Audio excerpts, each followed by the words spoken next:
Defining Duke is brought to you by Mint Mobile. If saving more and spending less is one of your top goals of 2022, why are you still paying insane amounts of money every month for wireless? Switching to Mint Mobile is the easiest way to save this year. As the first company to sell premium wireless service online only, Mint Mobile lets you maximize your savings with plans starting at just $15 a month. Now, it's funny because one of my goals this year was to spend a little bit less, be a bit smarter with my money. I'm a big game collector. It's easy to splash a couple $100s here, a couple $100s there. And so you got to be sure to min-max, if you will, your financial spending. That's why I really like Mint Mobile, because it saved me a lot of money on my data plan. To get your new wireless plan for just $15 a month and get the plan shipped to your door for free, go to mintmobile.com/Duke. That's mintmobile.com/Duke. Cut your wireless bill to $15 a month at mintmobile.com/Duke. Defining Duke is brought to you by Chromadex.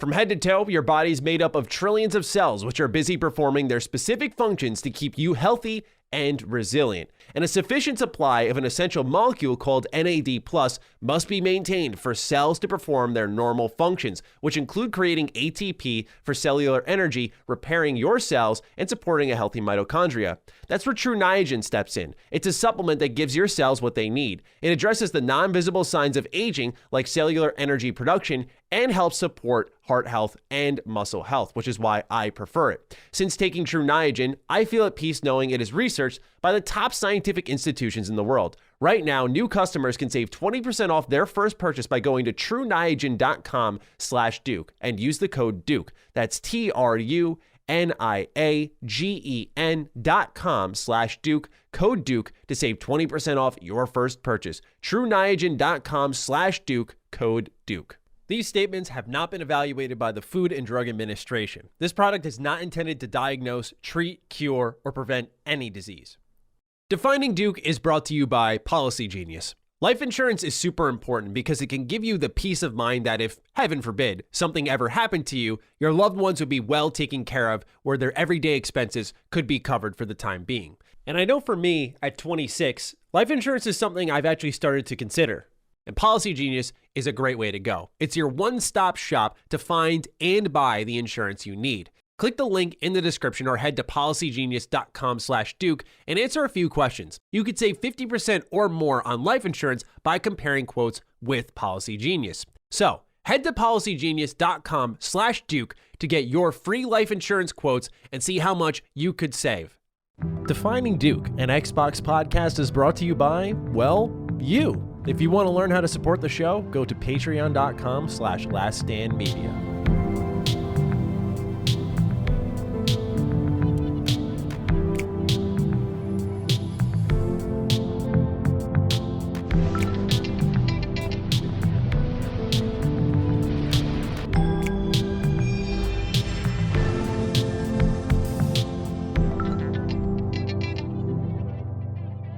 Salutations, everybody. It is Matty here today, and welcome to episode 62 of Defining Duke, an Xbox podcast. Today, I'm joined by my fellow turtle brother, Lord Cognito. Turtles up, turtles up. The sirens are going. Everybody's excited. There we go, baby. I'm so hyped.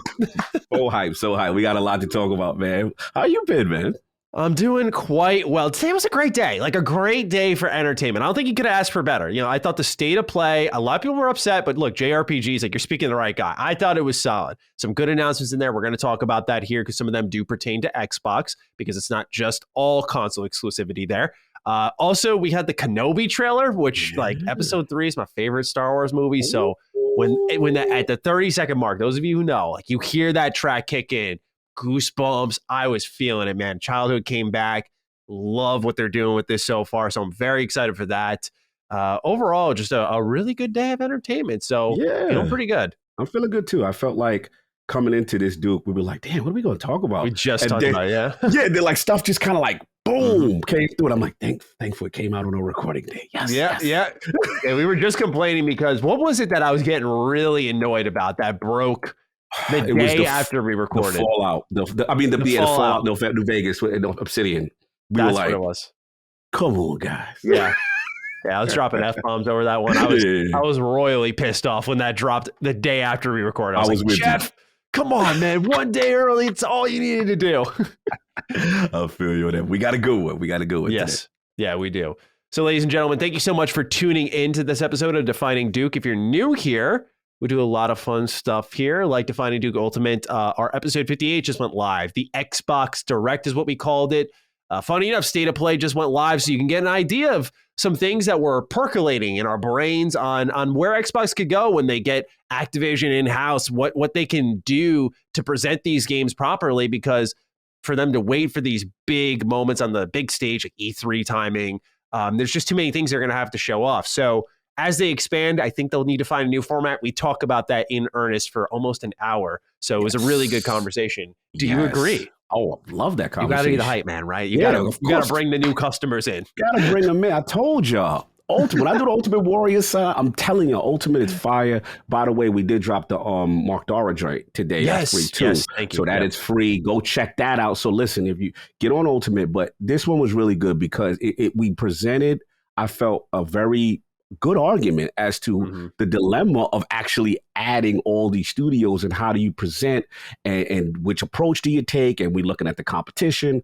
It's a great episode. Check that out. Shout out to Dust. I like the thumbnail. Had the little direct joint. You know what I'm saying? It was good. I'm feeling it. Yeah, he did great work there. Yeah, so that's up right now for patrons.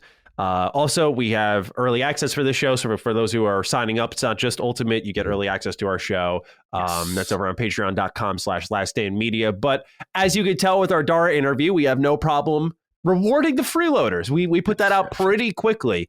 That was Colin's call, and I was totally cool with it because we're trying to grow our show. So the sooner the better, right? Is how I view it. There's a lot more stuff I would put out for free if I could. So thank you so much for those who go the extra mile and support our show. With that, let's catch up with the audience where you can write in on patreon.com/laststandmedia, just like Mark Grouch did. He said, this one's, I burst out laughing when I was reading this. Said, hey, Duke boys, no question this week, just a story.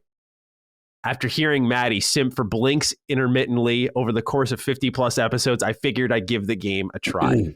I downloaded it through Game Pass, like the little throat cleaner. You know what's coming. I downloaded it through Game Pass at the beginning of February and immediately knew it wasn't my cup of tea.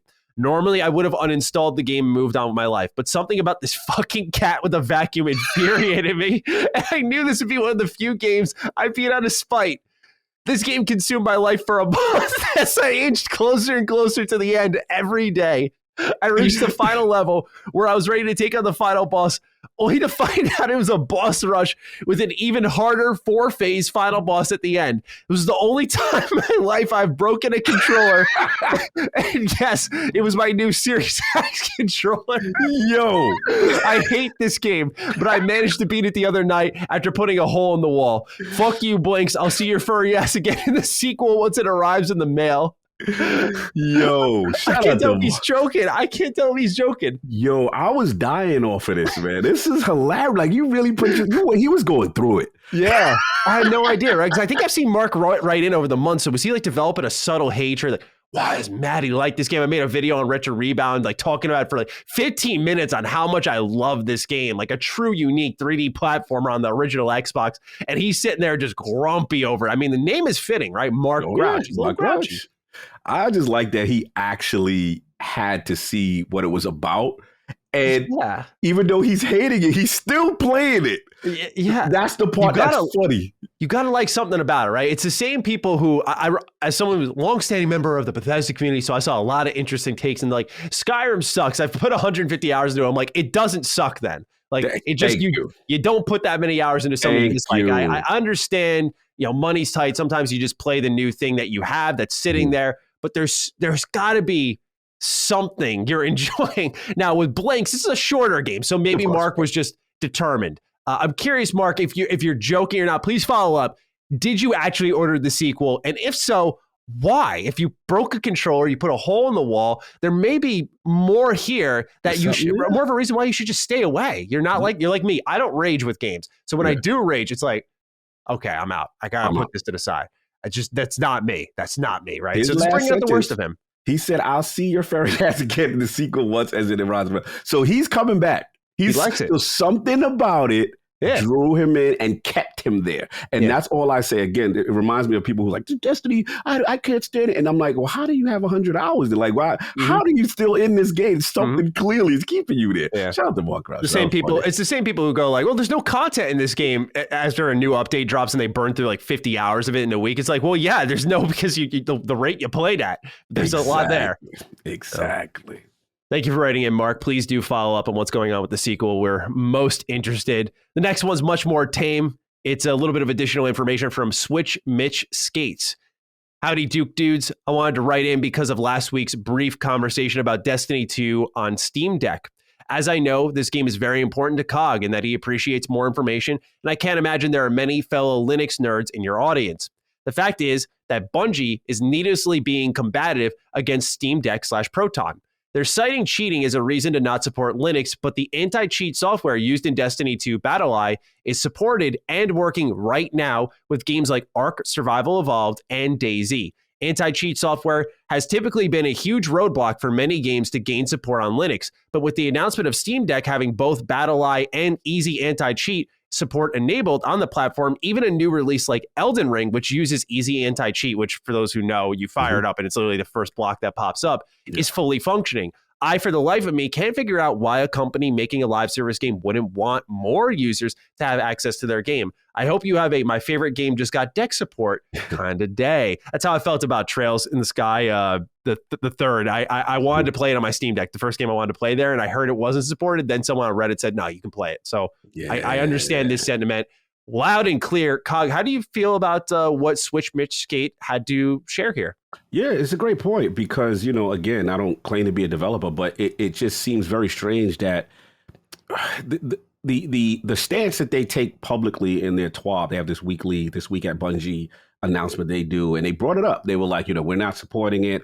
You know, they use kind of statements like at this time. They talked about the anti-cheat stuff. And here's my thing. I'm with Switch Mitch in the sense that like it doesn't make sense to me when other people use BattlEye, easy anti-cheat, and their games are on the deck with no problem. So to me, this just sounds like big corporate with a snafu between Valve and Bungie. And in Bungie's defense, the only thing I will say is that they notoriously had problems with cheating. Like before this BattlEye thing, it was a mess, bro. Like, I remember that. Trials of Osiris, one of their highly competitive mode, was completely abused. People were paying people for accounts and doing, like, they were so egregious with the cheating. They didn't even care. They were like, what you gonna do? You ain't gonna stop us. Y'all anti-cheat is terrible. You know what I'm saying? Like, they were outside. So it was that bad, bro. So I think the vibe is there must be something custom that needs to be done. And I think this is Bungie's way of putting pressure on Valve for, I guess, whatever this custom OS or whatever tweak they need to do behind the background. That's the vibe I get, because I agree with them. It can't be that difficult, but there is something that they are concerned about. And being that Bungie just came from a very wild, wild west PvP situation, they're fearful. So I think that's what this is. But cooler heads are going to prevail. This is going to get worked out because the key language is not at this time. So it's going to happen. I'm not worried about it too much. Right on. Next write-in's from Sean Mason. Hey, Duke, says, I am sitting writing this. I'm pleased to let you and the audience know that the students in my video game club are playing Sea of Thieves. It's the first time the kids have put down the Switch in favor of the Xbox. They are currently having 4 Xboxes set up on their own TVs and are riding through the seas looting ships. The amount of joy on their faces is truly something special. No question this week. Have an amazing day. Best, Sean M. Thank you, Sean, for writing in. Yes. Big Sean, salute, man. He always says really cool things to the Dukes on Twitter. Big supporter, LSM. Salute to him. That's cool, man. I mean, again, it's interesting to see like what the younger generation gravitates towards. And, you know, that's not my generation, but it's like the Fortnites, the Sea of Thieves. These are big followings, right? And to see people like, yo, these social games where you make the story and you make the fun, kind of, right? It's still going by storm, and the content map. I remember the roadmap they had for the upcoming Sea of Thieves, you know, for the year and the end of this year. It's still robust, man. So salute to Sea of Thieves. It's still got that player base and people still loving this game. Absolutely. And a good pick for a group of kids. Certainly, you could throw them on Halo Infinite because they made a T for teens. So there's not as much blood. Not as much of that Halo Combat Evolved bloody scenes. You can throw them on that next, Sean, if you want to. Yes. Like throw them into the fire pit. Yeah, why not? All right, next, just some announcements that happened at State of Play that I thought were worth highlighting. Selfishly, I got to pick the one that relates to me the most first. TMNT Cowabunga Collection coming this year. They're saying it's 13 different Ninja Turtle games. They showed off 9 of them so far, and these are ones like Turtles in Time, Tournament Fighter. This is one of those rare moments where normally when I skip out an event, it's well advised. Like I knew we had Defining Duke. This was a moment I was like, I wish there was a camera. I was by myself in the retro rebound room next door, just popping off, losing my shit. Like I couldn't believe it because for those who don't know, outside the door, for those who are video viewers, you'll see to the right there is a Turtles in Time cabinet, and it's from 1UP. It's one of my favorite games ever made. I love this game, and I'll play it sometimes. Like when a video's rendering, I'm like, yeah, a little 15 minutes here or there. To know that I can get some achievements, platinum trophy. I'm all about that. And that there are 4 more to reveal. Cog. I mean, I'm wondering. This is from Konami. I'm wondering because they published the TMNT games that define my childhood in the 2003 era with Battle Nexus, with Mutant Nightmare. I'm wondering if they could find a way. I'm wondering. I'm hoping they do because that would be, dude, this is what's dangerous about this year because then it's game over. It's like, I can't miss that. I can't miss. I already can't miss it, but I strictly cannot miss it if they put those in there as well. And this is what we said with 2022 is dangerous because you got the big games planned out. You're like, okay, we're seeing release date shift. We have some release dates we're going to talk about soon. Some release dates we're going to talk about later in the show. It's like, okay, I'm planning it all out. But these remasters, these collections, these nostalgia grabs, just out of thin air can appear. The one that will break me, and I just feel it's going to happen, Mega Man Battle Network collection, because Capcom has hit every single Mega Man collection that has mattered to me, and it even introduced me to newer ones. Like I never played Mega Man Zero before. They are missing Battle Network. They are missing Star Force. And normally I'd be like, well, these are Game Boy Advance games, but so were the Zero games. So that's going to be the next one that just breaks me where I'm like, I got to just like figure out how to fit this into this busy schedule. So very pumped about the Cowabunga collection from Konami. Yeah, that's huge. That's huge. Didn't see that coming. No, not at all. The sheer amount of content and nostalgia alone is worth the price of admission. I'm actually curious of if they're going to do the older ones, the old NES ones that were like single player. I'm curious if they're doing how far they're going with them because there's so many Turtle games. But to me, like one of the crown jewels for me will always be the arcade Turtles in Time. Like that, that was just special. And then even the Super NES one, you threw them to the screen and all that. Like yes. You remember that one? You know what I'm saying? Like there's some joints that I just for nostalgia purposes, I want to see if they really hit them. And Ninja Turtle has a storied history. That is an amazing. That's gonna sell like hotcakes. I'm so on a serious note, I'm so thankful that they're bringing them back in a way that matters, like Shredder's Revenge, Cowabunga Collection. Like, I'm a huge fan. I still read the comics to this day. If anyone wants a good starting point, try out Last Ronin. It's so gritty and different. Like, you'll be very surprised that it's a Ninja Turtle thing because for years it's been Nickelodeon and these. While some of them have been decent, people forget how serious, bloody, and dark the Ninja Turtle universe actually is, and it's how it started off. And it's not me just being a comic book geek. Like even the 2003 series, like it was so dark at times. And so just to see that they're bringing them back, like this is a series that just reeks of the needing to be in more pop culture. Like it needs more movies. It definitely fits well in a game space as we've seen before. And I want to see them go beyond 2D now. Like, okay, check the interest and then go beyond 2D because there's just the sky's the limit here. So I'm just ecstatic that they're bringing back my Turtles. I love to see it. Yes. All right, next cog. This one is all you. Trek to Yomi. They got a release window of spring 2022. This is important to note because this is a Game Pass game. A lot of people were hyped going, oh, what PlayStation got this? I'm like, we talked about this on Defining Duke months ago. It is a day one Game Pass game. Now they're putting a release window spring 22. How are you feeling about this one? This is my, like the way I felt with Sifu coming in when I first saw Sifu. This is the gaming ninja vibe right here. This is true samurai essence. This is that the low hat, the winds, the vibe, Bushido Blade kind of of an essence as well. And the art style is really cool. I will say this is interesting though, because there's one thing about this outside of the game that I find very interesting. The fact that it was on the PlayStation State of Play, not that they can't promote it, right? But what it's showing me is that even though if it's a Game Pass game day one, that doesn't preclude it from being marketed somewhere else. Very true. Interesting. Yeah. I was like, okay, because again, the old, I guess my old way of thinking would be, it's Game Pass day one. Microsoft has the marketing, but that seems separate, right? Like, I'm wondering how that worked out. That's actually a great anomaly you pointed out. Like that, I'm actually unsure how they figured that one out. Yeah, like I'm dying to know. It's so interesting. Game Pass deals are so interesting to me. But now this is one on my radar. Devolver, salute. I'm in day one. I hope it executes. I got high promise for that one. Absolutely. It looks excellent. So I'm right there with you. I think it looks great. And another excellent indie get for Xbox. So keep an eye out on that one. The last set of games, and there was more here, but there were updates on like Forspoken, Returnal, stuff that I think is kind of irrelevant to this show, more relevant to Secret Symbols. Yes. I want to talk about number one, the return of the Valkyrie series. So Valkyrie Profile was really popular back in the kind of mid 2000s, and it's coming back in Valkyrie Elysium, which art style wise looks a little funky, but like just to see Valkyrie back is awesome. So I'm very excited about that one. But more to the point that you and I want to talk about on a developer front, on a game front, people have been asking Square to do Final Fantasy Tactics, and instead they do Starfield Chronicles. And what's interesting is when you peel back a little bit of the layers, you learn who's working on this one is Platinum Games is on this. Landcars Limited is also working on it. Their name was specifically mentioned in the press release that was sent out for this game. I want to mention that as well. So it may be a co-development, a support development effort, but that was the logo that popped at the end of the trailer. And of course, Square Enix is in on this.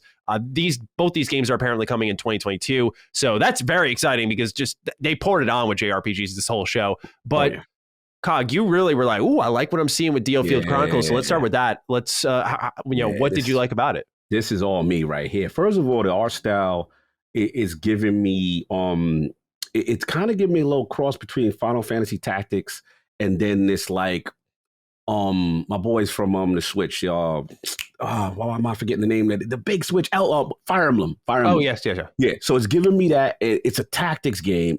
I just like the character design. I'm looking at the armors. I'm feeling that. And then, again, that tactics, it's the art style. It's very cool. Even the way the architecture is looking right now in the world, I'm in on this one. This is me. Yeah. This is screaming to me. Like, this is my style. What about you? I thought the art style, actually, it's funny. I thought it looked kind of weird. Really? But the game itself, like the gameplay, my friends and I were watching it, and I was sitting there just like, wow, this actually looks fun. They were not crazy about it, but I thought that the gameplay looked really cool because it was like real-time tactics where you saw them moving around the field, and then the action would pause, and you'd pick a couple of moves, and they would keep moving. I like that. I love that, for all we criticize Square Enix, I love the type of games they're supporting on a Japanese level. I love seeing tactics come back. We're going to talk a little bit about triangle strategy in a little bit. We see this with Starfield Chronicles. I love seeing the 16-bit games are bringing back Live Alive and again, triangle strategy. Like they're supporting a really unique type of game here. And while they certainly flop on a Western front in some regards, they're doing a cool job with some of these JRPGs. So I'm very pumped for both these games. They're absolutely on my radar. But Starfield Chronicles, like that one, gameplay wise, pumped about. Graphics, art style wise, less so. It looked kind of undecided. It looked kind of undecided. Like it was very flat, and then you'd see the cut-ins for attacks, and they looked very manga-esque. And I'm like, what are we going for here? I can't tell. And it's not like Octopath where it's that, I get what you're trying to do here, like retro yet modern. This just looked low budget, honestly. and if Platinum Games is in on it, I'm like, okay. They're like, okay, Babylon's Fall, you used less than $100,000. Sorry. Damn, we're gonna dock your back. I guess it was the one little cinema where they showed the guy with the armor, and it was kind of like one thing for me. I'm a sucker for like regal armor. And I like the armor style, so maybe that's what got me. But I will give you that. Like it ain't looking like the budget is crazy. I give you that for sure. So that's what's going on with State of Play. We just wanted to Mhm. discuss some of those hot announcements real quick in what was a 20-minute showcase. Yeah. And now it's time to talk about what games we are playing here. And now I want to start off with you, Cog. What have you been up to? Yeah, man, coming slowly out of my Destiny coma, but I've been wrapped up, man. Vow of Disciple Raid, the raid came through, and boy, did they deliver. They delivered another one. Nice. Man, it was tough. It was tough, but I will say that the thing about the raid, this one that was really cool, was without spoiling too much from a lore perspective, it introduced the new future threats for Destiny and the Destiny cool. lore. And like this is the most lore packed moment where now you question everything that has happened prior between your relationship with all the other alien races. And yeah, this new threat is no joke, man. It's really cool. And the only vibe I will say is that it was going through a pyramid, and this other race is collecting older civilizations and trophy. Like it's like going through the American History Museum of a conquering race, and it's like, yeah, we got this, and we got this race, the one that you've been fighting. We've been through it, and it's just so cool. But I will say this: one of their best raids. Communication has to be on point. A little bit too symbol heavy. That's my only knock to it. What is that, by the way? Symbol heavy? So basically, the way raid mechanics work are like sometimes they'll be like, okay.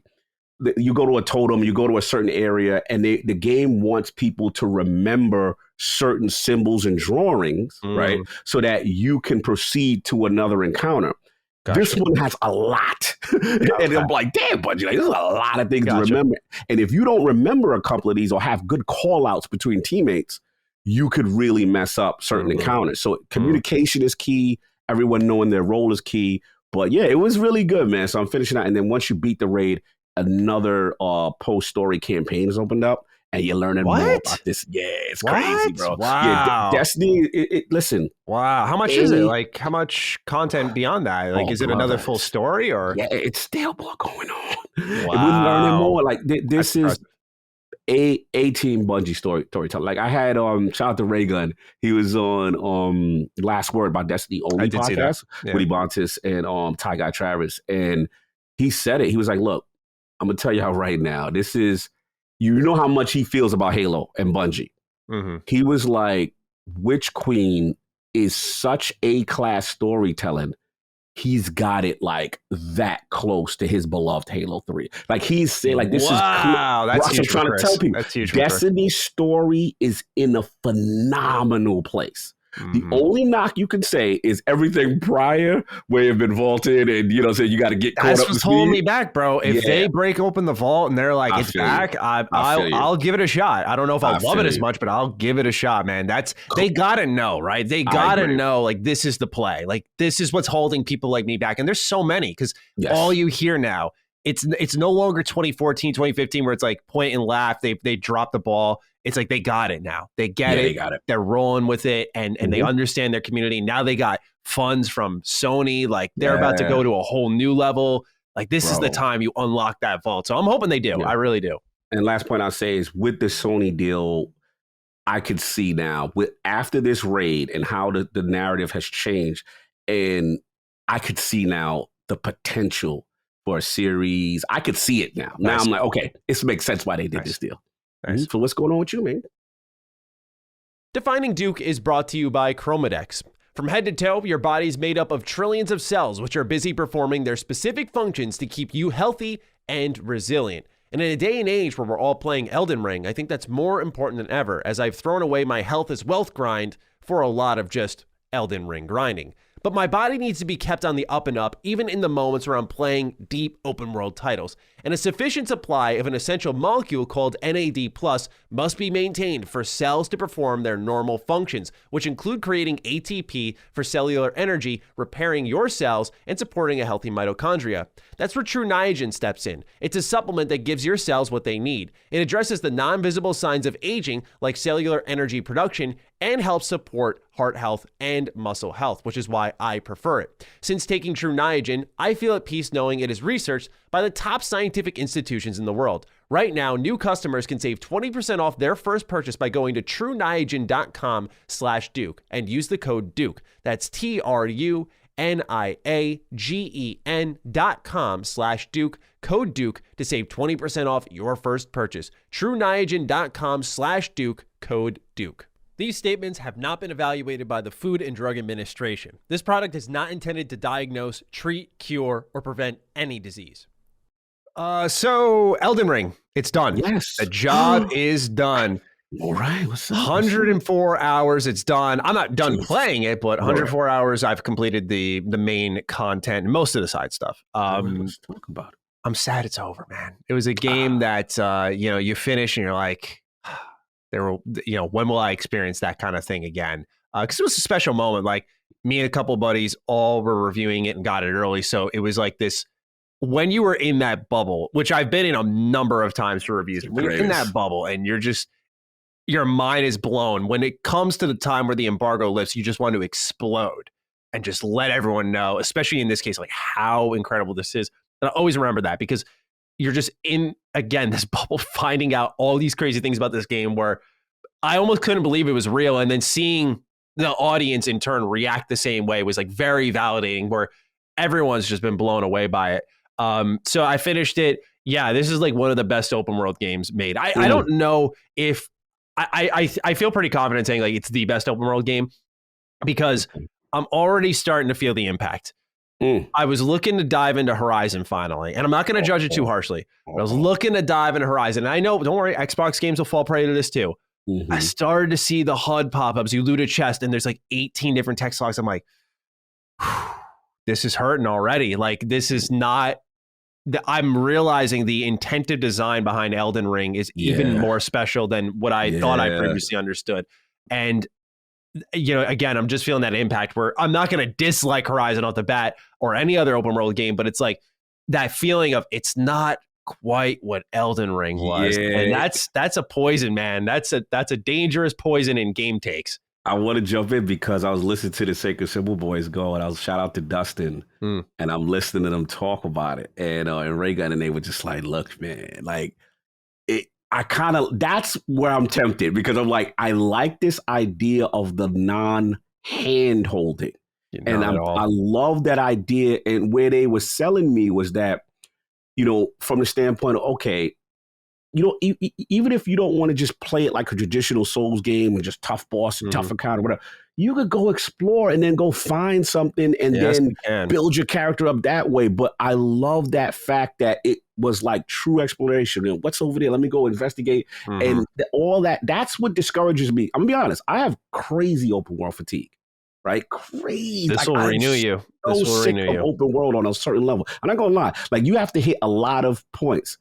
And everything I hear about this game, I'm like, all right, this might be the one. I might have to break the rule, get back in, because y'all selling me. I ain't gonna front. Y'all really selling me on this. It's so against what I'll say in closing, because I've talked about it multiple weeks in a row now, and I know with Dustin talking about it, I don't want to kill it for everyone. What I'll just say in closing is what makes this game special, and it's why you saw like Horizon's Forbidden West developers and Ubisoft developers trying to combat against this game, is it goes against conventional AAA game design. AAA game design, these people are taught to make things accessible and understandable to a casual audience. Like, that's just the bare facts of it all. Like, they are taught, put your HUD markers here, alert them to everything possible. They don't get it, make sure they get it. And for the people who already get it, it's just an additional tool that they can use if they want, right? So it hurts no one in their eyes.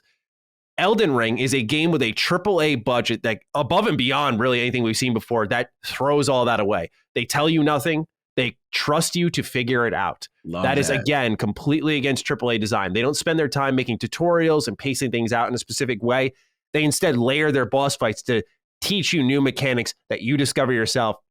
You're like, okay, the weapon skills are good against this boss. Now I'm going to start using them. And every step of the way, you get a little bit better with something else, and you add a new tool to your arsenal. That's just that level of game design that only FromSoft can do because they've done it for well over a decade now. So that's, again, why everyone's befuddled by this game, because it goes against the norm. So if you are like Cog and you're having open world fatigue, this game is the move if you feel you're up for the challenge. Because it's funny, a lot of people mention like, oh, I've gone away, I've leveled up, I've come back. I'm like, bro, I've come back and leveled up and everything, and I still get my ass beat. Like, I don't think I'm bad at this game by any stretch, but this game's tough. You're gonna die many a times, especially in open world where a boss fight can drop out of nowhere. You're like, oh shit. But I think that the I don't want to call it novelty, that's almost doing it a disservice, but the shock and awe of like when that boss fight hits, you're like, wait, just here and now? You want to go here and now? In this open world, like nothing, there's no wall I walk through, there's no trigger point I hit, it just happened. Everyone, I think, will weather the storm because of just the amazement they'll be in. So, Cog, I'm just saying, man, if you give it a shot, I think it'll be worth it. You'll be chipping through it for a while, but I think it's worthwhile. It's definitely something that I think people should experience, which is why I kind of want to stop talking about it now, because it's just a game to be experienced, really. So what's this other thing you're playing? Triangle Strategy. Cog, you'd love this one, man. So this comes from Square Enix and Art Dink, and it is made in the same vein as Octopath Traveler, one of my very favorite recent JRPGs. For those who don't know, this presents a HD 2D or 2D HD. I don't know which way it goes, but that's the art style that they present for these types of games. And for those who saw Live Alive, it's that same art style of 16-bit character sprites in Unreal Engine 4. And it's just this perfect blending of nostalgia and modernism that's beautiful. So I'm about 15 hours-ish into this game, and I'm really liking it. The reviews came out, and they were pretty positive. There were some complaints about the storytelling because it was too long form. Like, you'll go 30 minutes to even an hour at times just reading text, dialogue, going through a lot of cutscenes. To me, I think it's worth it because it seems like they understood as a brand, like, hey, Octopath Traveler's story was so out of the way, it hurt the game. Now, they may have gone to the other extreme, but for me, this is like the best way I could sell it is like, this is 16-bit Game of Thrones.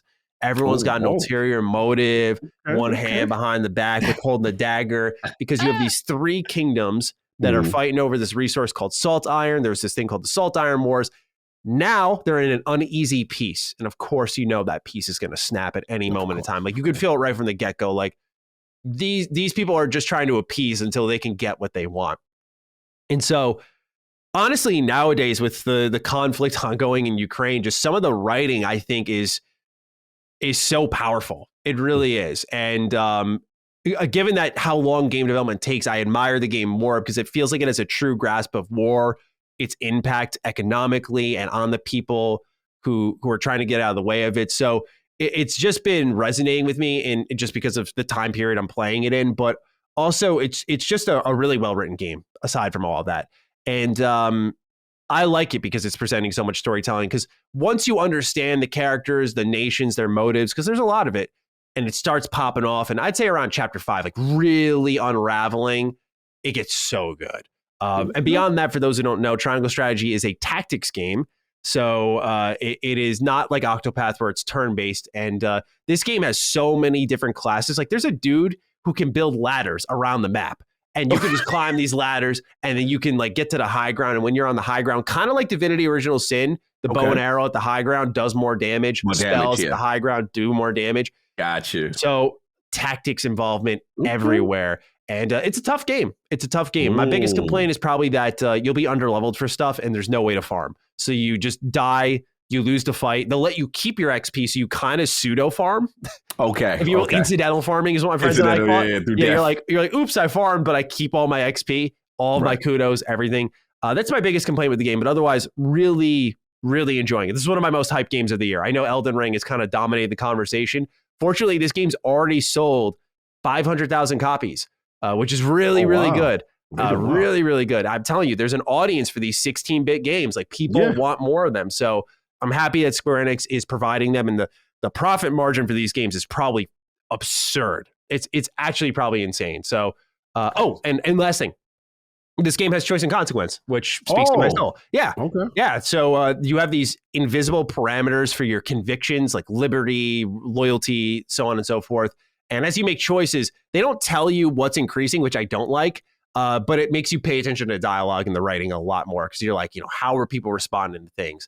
And you'll have these things called the scales of conviction. And when you make certain choices in the story, it's a group of you and like 8 people, and you get together. Everyone's got their perspectives, and you can walk around, collect information, speak to them, try to convince them to join your side of the argument. It's like, no, we're going to invade over here. They're like, no, we should defend here. And so you make these choices, and the outcome is like you'll experience different battles. A lot of the story points will end up converging at the same end, but you'll have different permutations throughout. So really, really cool game. Really cool game, trying some new ideas. And I'm excited to see more of these HD 2D games from Square. Salute. Whew, all right. Let's get into the audience questions before the news, starting up with number 1, Eric McCarty. He writes in, hey, boys. All right, I'll just ask it. The ace in the hole for Game Pass is always day-and-date games. That's great, except for one problem. Where are the games? Seriously, is there anything of note coming out anytime soon that's not Starfield? Meanwhile, across the aisle, you have Sifu, Horizon, Gran Turismo 7, Ghostwire Tokyo, and Forspoken from first and third party. Now, Forspoken did get delayed. All of them coming out soon. This was written before the delay, by the way, so no shame on Eric. No shame on you. Yeah. Xbox doesn't help the meme of only having Forza and Halo when all they have to put out of note is just those games. Sorry for the rant, but with all due respect, get some fucking games out. I don't know. Listen, Eric, I know where you're going. I definitely get the concern from a first party standpoint. Yes, I get that. But I can't go all the way hard as far as Game Pass because January, February, there was joints in there. You know what I'm saying? And we just had the Guardians announcement, stuff like that. So Game Pass has been feeding.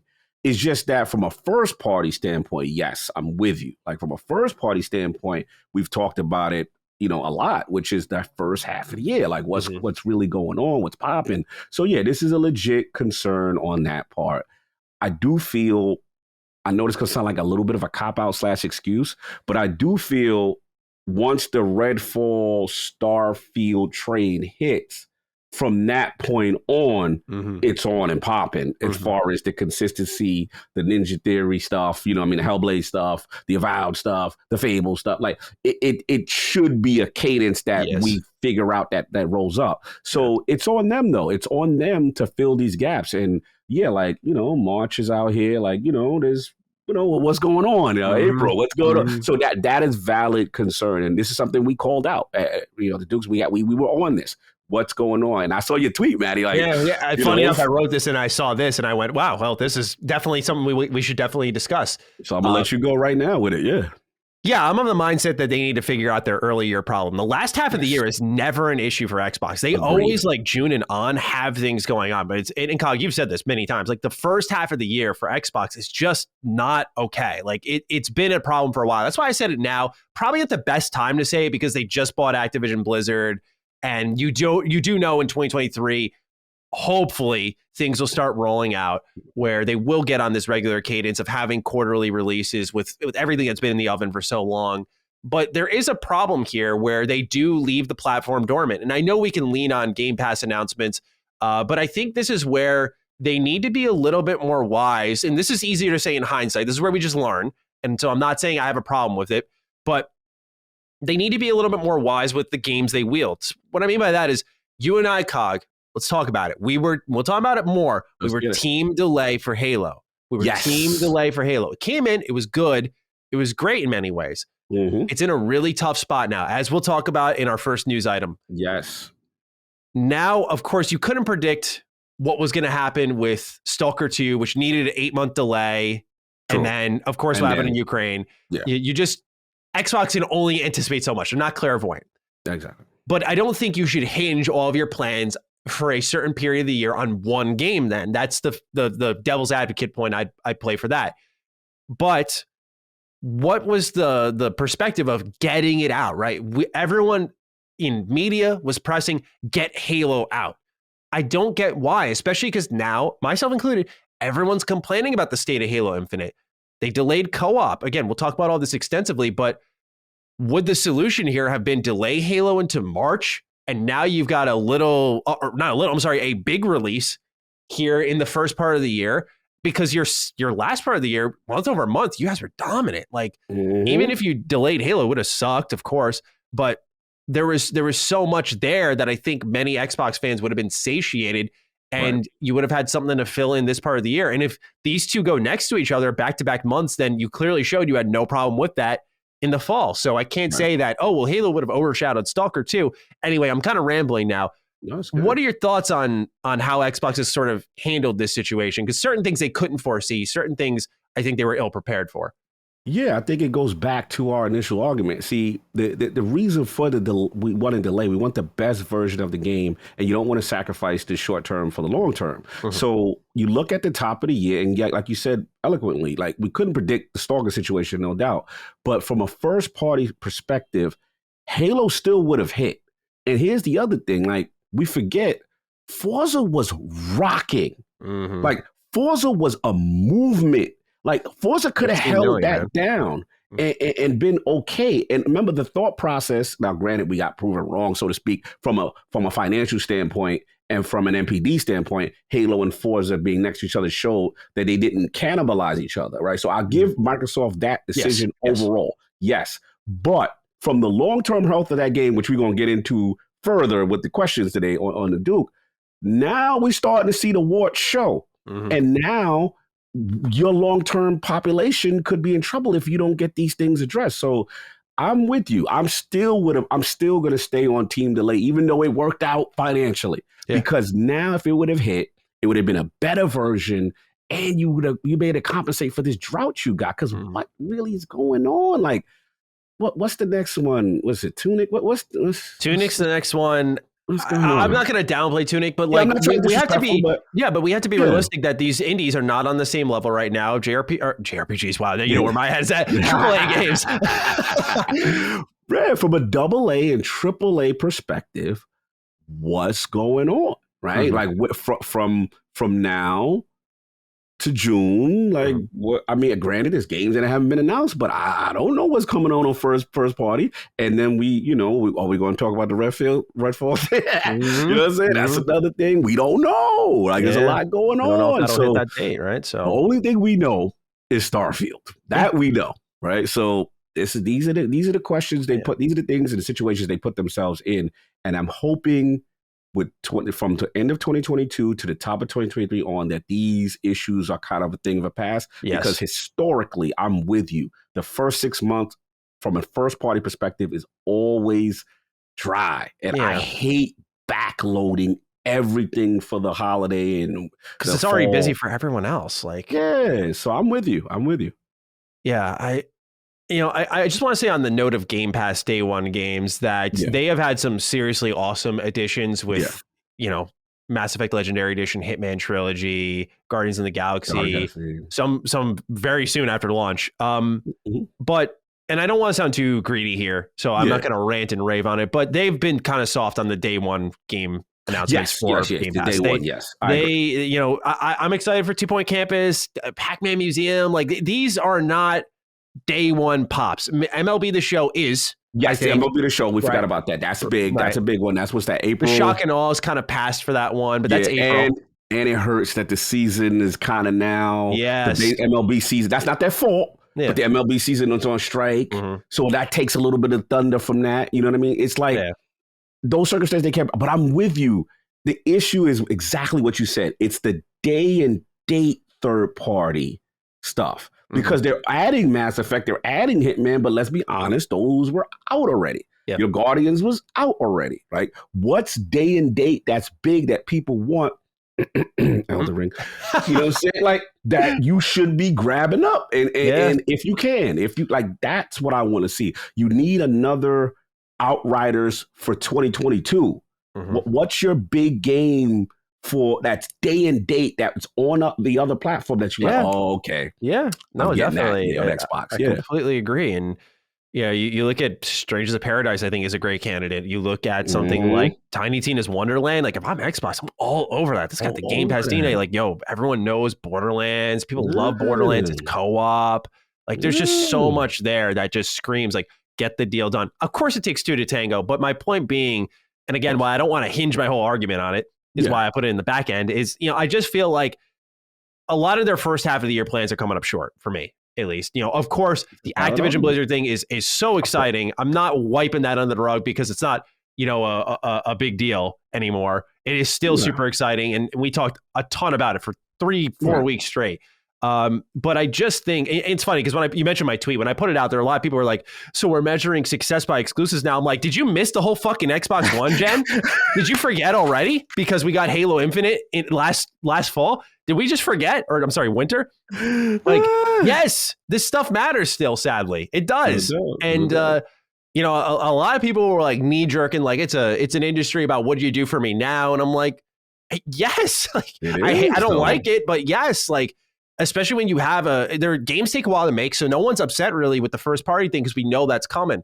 Yeah. But when you have the ability to respond with third party deals, third party Game Pass deals, and you're coming up short there, like those things that you can do in the short term, yeah, we have every right to be a little perturbed by what's going on. Listen, we called it. We called it. We knew what was going to happen. We knew, you know, Horizon was going to be outside. We knew, you know, all these things are going to happen, and it's just like, okay, man. Yeah, like. I seen it coming, and I just all we want them to do is be condescending and do a better job of first half acquisitions. You have to do a better job. We anticipate it to be better. We think the future looks bright. We're not poo-pooing Activision. But that's kind of been the story for Xbox. Yeah, it's always been the future looks bright. It's always the future. Like, what's happening in 2022, please? That's what I want to know. You know, what are you doing, especially first half? So but we did foresee this. We said, we saw it. Just like Eric mentioned, right? There's the Sifu, Horizon, GT7, Ghostwire, Forspoken. Of course, God of War is another one. We were like, yo, you look at the layout. It's like, we just know about these two games, Redfall, Starfield. Hopefully those hit their dates. Like we mentioned a couple episodes, we don't know really about Redfall hitting that date. Sorry, what was my prediction? My prediction was the only way you count it, if you have nothing, let's just say that's what it is. Let's just say the cupboard is bare on that, or for whatever reason they couldn't. Remember what I said? What do you do? Buy someone. You buy someone to get the heat off, and they did. You got a lot of it. You ain't gonna get me to forget, but you got the masses to forget, because now it's like, Activision. Yeah, but that's down the road, and that deal got to get summer 2023. And we hearing things about the deal, and you got a lot of work to do. But right now, for the hardcore, they're sitting there like, what else? What you doing for 2022? But I think that deal did serve its purpose in taking some heat off of what Eric is asking. Yeah. Well, let's continue this conversation with question 2 from Cameron Belgrade. Greetings, Archmage Matty and Lord Cognito the Magnificent. I hope you boys are stocked up on tinfoil for the next 3 months, because we are that far away from Xbox's summer event, presuming that they do it around the same time as last year. Before Jeff Grubb and Jess Gordon start leaking everything, including what Phil will be having for breakfast that morning, what is your boldest predictions 3 months out? I'm going to go for it and say we get a Fable story gameplay trailer similar to Elden Ring's Summer Games Fest trailer. I think there will be a big 2023 game like Starfield is for 2022, so it makes sense to start the hype train for it then. What do y'all think? Have a Rob Manfred is now running Last Stand Media type of day. Oh, yo. Please keep calling at the top, please. Big prediction, man. You want us to go all out. You want us to do the Grub and the Jazz? Man, the big prediction that they're going to do this year.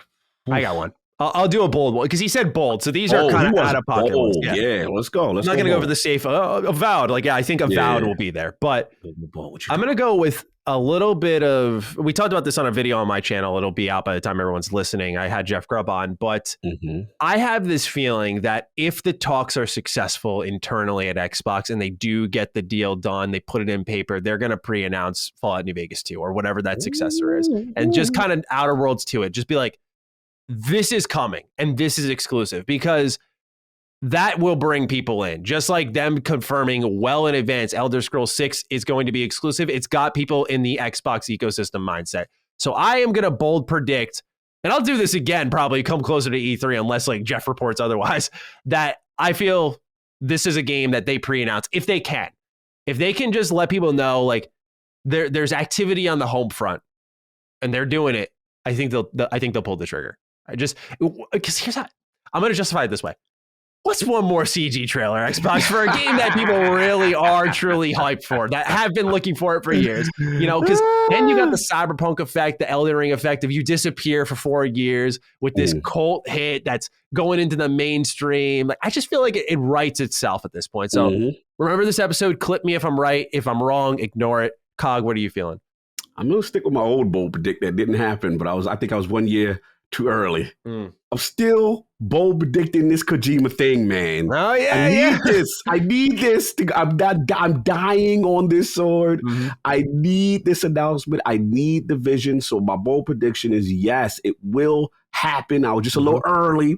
And the deal by now should be finalized. The concept itself should be theorized. So you could come out there and show a trailer. You could come out there and conceptually give us an idea of what you're thinking and how you're planning to utilize maybe a cloud infrastructure with whatever you're doing with your game, and make that announcement on an Xbox stage. And it would show tremendous weight. It's an optics move. It's we got Kojima, he's doing this project exclusively with us, and that's going to reverberate regardless to how anybody feels about Kojima or the project. When he puts his name behind something, it shakes the industry. It's a zeitgeist moment, and then you get Jeff to get excited, and I think Xbox wants that. And then yes, I'm sorry, go on. I interrupted. No, that was it. My last one is Scalebound returns. We're talking bold, like we're talking just completely like, oh yeah, sure, let's throw one at the wall and see if it sticks. Yeah, Bill picked up the phone, said, "What can we do?" Oh, you want to do that? All right, it's time to bring Platinum Games back into the fold because they're just so inconsistent, right? Like we've seen with Babylon's Fall what happened. I don't blame Platinum almost entirely for that because you can just tell they were given no budget.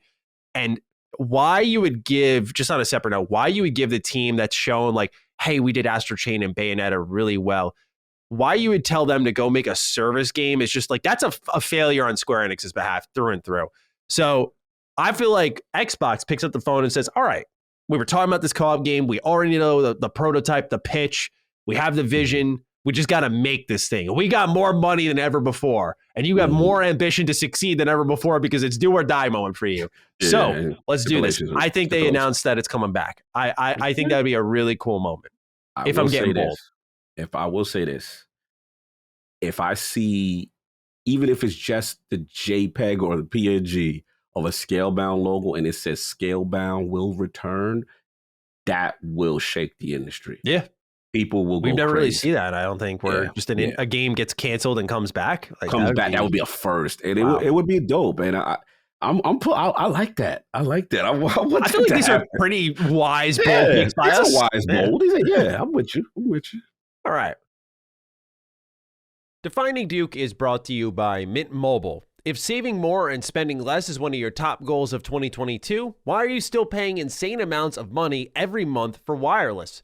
Switching to Mint Mobile is the easiest way to save this year. As the first company to sell premium wireless service online only, Mint Mobile lets you maximize your savings with plans starting at just $15 a month. Now, it's funny because one of my goals this year was to spend a little bit less, be a bit smarter with my money. I'm a big game collector. It's easy to splash a couple $100 here, a couple $100 there. And so you got to be sure to min-max, if you will, your financial spending. That's why I really like Mint Mobile, because it saved me a lot of money on my data plan. For people looking for extra savings this year, it's just $15 a month. And by going online only and eliminating the traditional cost of retail, Mint Mobile is passing on significant savings to you. To get your new wireless plan for just $15 a month and get the plan shipped to your door for free, go to mintmobile.com/Duke. That's mintmobile.com/Duke. Cut your wireless bill to $15 a month at mintmobile.com/Duke.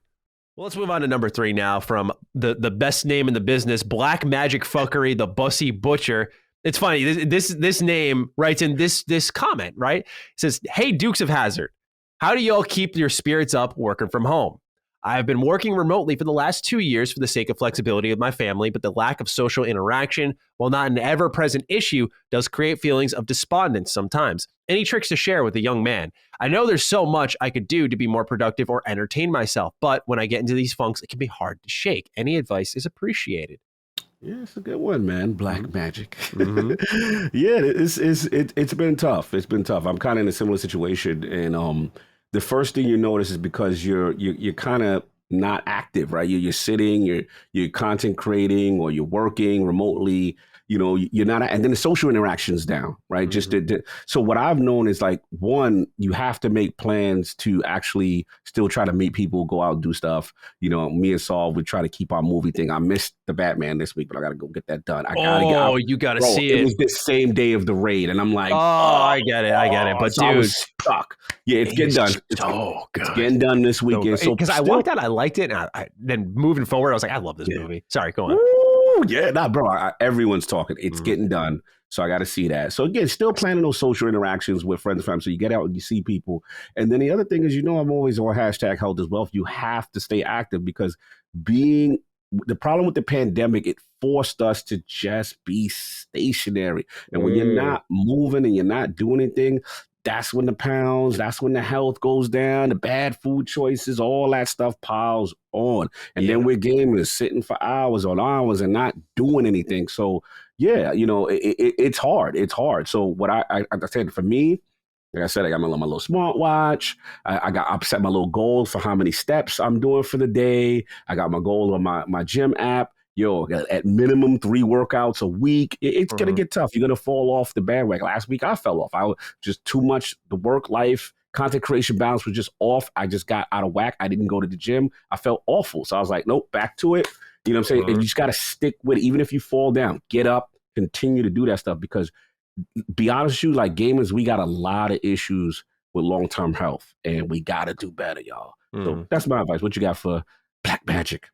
I think Black Magic scale down the scope a little bit here. It would be my advice, because something as little as picking out a fresh outfit, you got a nice new T-shirt or something like that, can be the pizzazz you need for your day. Like, as people know, I changed my haircut. I wear a ring now. Like I'm changing up my style a little bit, and I feel good when I walk out because I'm feeling more confident that I'm challenging what I typically have worn for 20 plus years.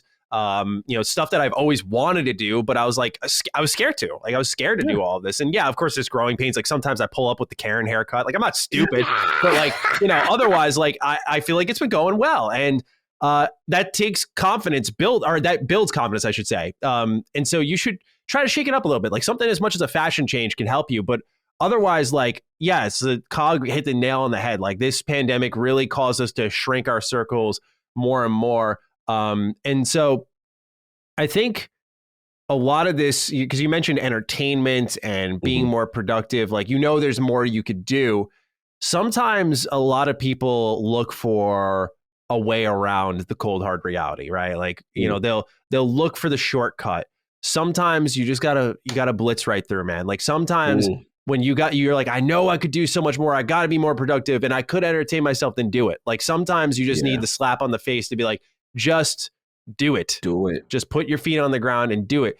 And, me and Cog have talked about this ad nauseum. The reward system you create for yourself can really carry any day, good or bad. So for you mentioned productivity and entertainment. Save your entertainment for after you do all the productive stuff, right? Earn it. Right? Earn it. Keep the mindset of earning it, and you'll be surprised, man. You'll be very surprised how much that works for you. But again, sometimes I always look for the new thing. What's the thing I can do to shake me up a little bit, to get me out of the funk? And sometimes I'm like, man, I just got to go forward, because you can't always reinvent a new thing to tackle the same problem. Otherwise, you'll run out of solutions, and then you're like, what do I do now? Sometimes it is just raw willpower. That's not me being curt. That's not me being disingenuous. Just sometimes believe in yourself and do it, right? Just go through.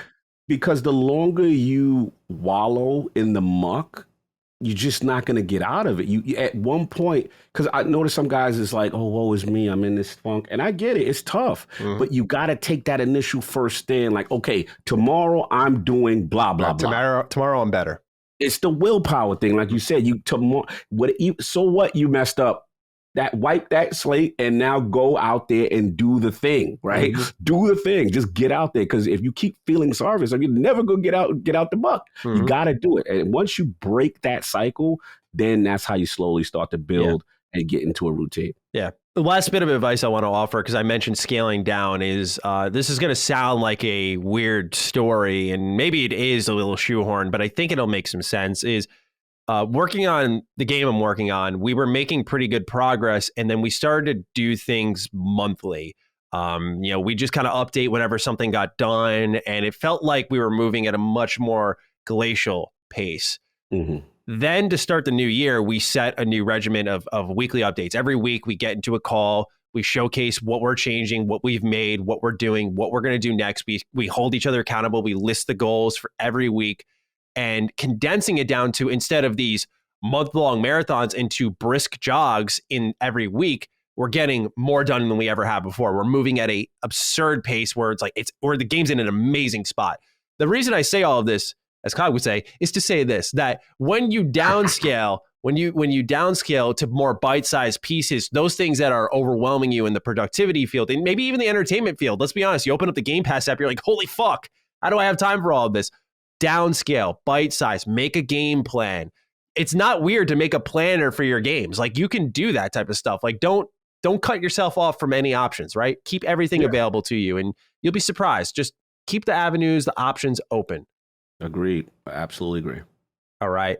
Keeping on this mindset here, because this was originally a slow week of gaming. So I was like, all right, so people want some advice, some thoughts. So I was like, let them get to know the Dukes a bit more. Talk to the Dukes. Anthony C. writes in, Dukes, hope you're having a lovely week. I want to ask you guys how you find the time to play so many games. I know it's basically part of your job, but so is the podcasting, editing, etc. that comes with what you guys do. I work 40 plus hours per week. When I'm not working, I feel like just sleeping and usually don't have the energy or mental capacity to dive into an involved narrative or anything. So how do you guys fit so many games into your schedule? Keep up the great work, and I hope you have a forgot to close my car's windows just before a huge rainstorm kind of day. Yo, that's a bad one. That's a bad one. Yeah, it's a good one. I talked about it in a tweet. I had to be honest with myself last week. I fell off the wagon, man. It was bad.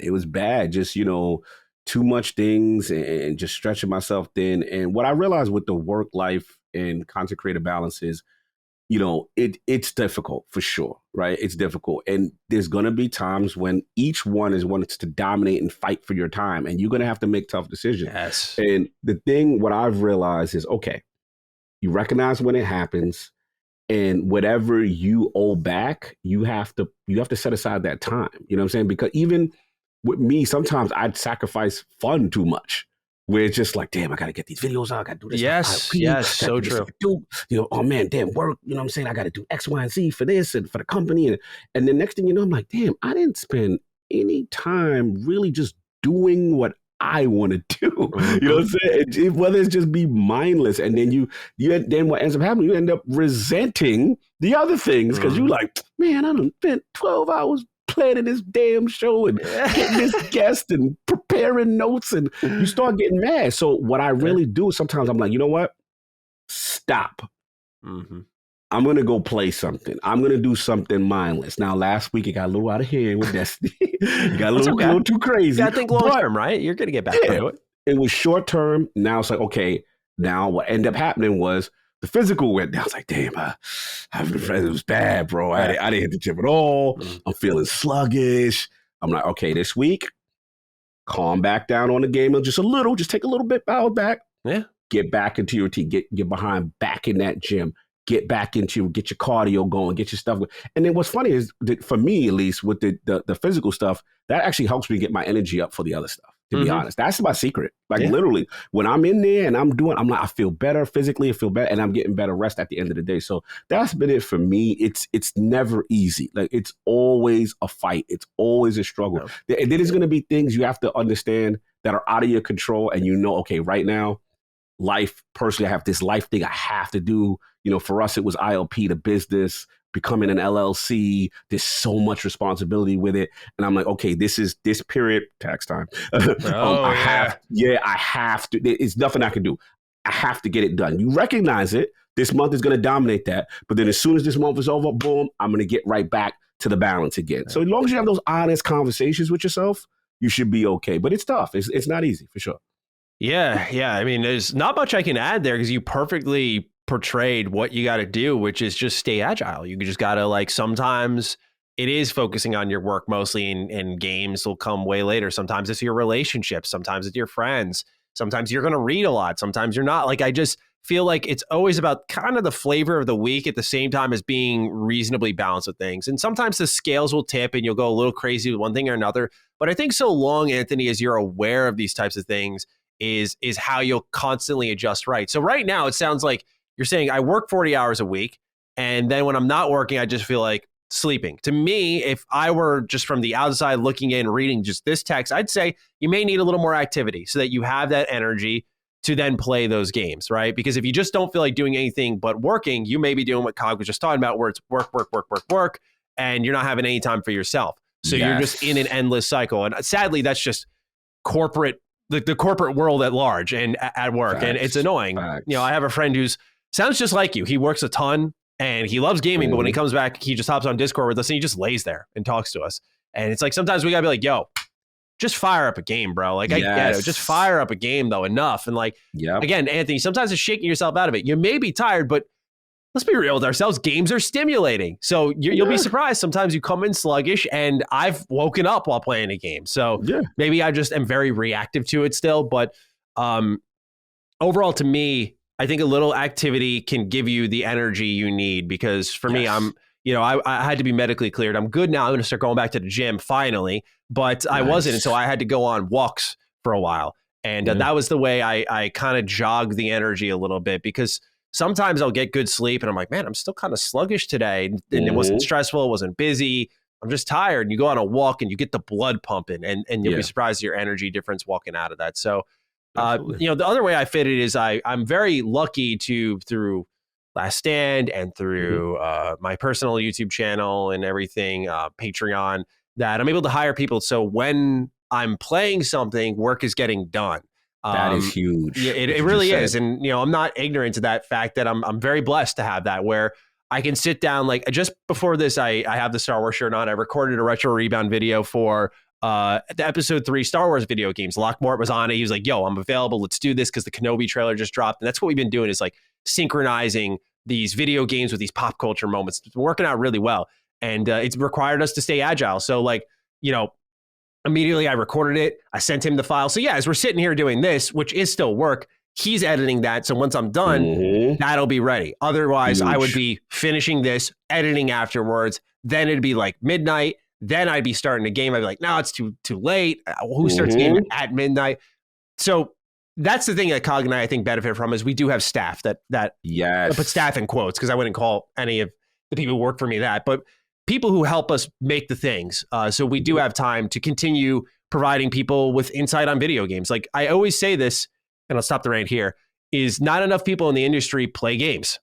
Like it's a wild difference between loving playing games and loving working in games. There's a wild difference that a lot of people learn when they join. They're like, I like playing these things, but I don't really like working and talking about and dissecting them. Sometimes people just want to consume them. There's nothing wrong with that. But there's a lot of people who are in this industry right now who just like to play games. And for us, we need to deliver the insight. We need to play as well, so that we can then talk about it, because we like working in games. Exactly. So I've got off topic at this point, but this is great. Your last point was on fire, because that's something I had to apply, which is basically delineate and defer responsibility, because I was taking on too much. And I was just like, what? Attic would come to me, King would come to me. So like, hey, what can we do, brother, to help you out? And I'm like, yo, I need this. Same thing with Logna. Hey, I need this. And even if you're not working in a business, Anthony, or anything like that, like there are things you don't realize that sometimes, if you just defer and say, hey, can you help me do this and take this little part off my plate, and that can give you some time back, you know what I mean, to think and plan, and then get back to other things you want to do. So I think that's a fantastic point. Absolutely.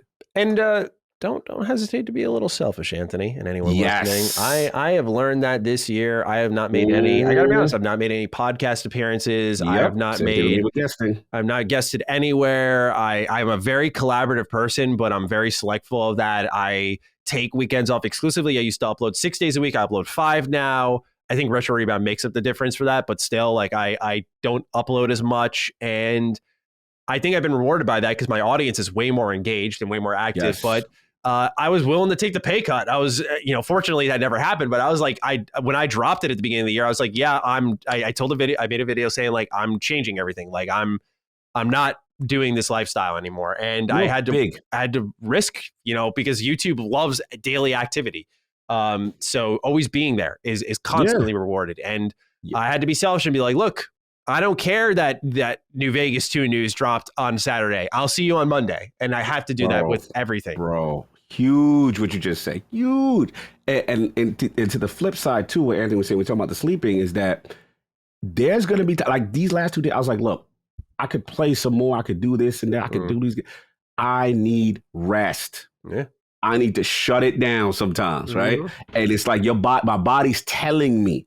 Because sometimes your friend selfishly be like, come on, let's do another 4 hours. Yeah. Bro, I got to protect me. I'm not good to anyone if I'm dead. That's exactly it, though. Yeah. I need to, like, one of the best things you did to me one time, I actually, you don't even realize it. You had turned me down for something, and I was actually happy because you're like, I could do it. I remember that, yeah. That was for Activision. Like, bro, yeah, you were like, bro, I need this rest. And I said, my man.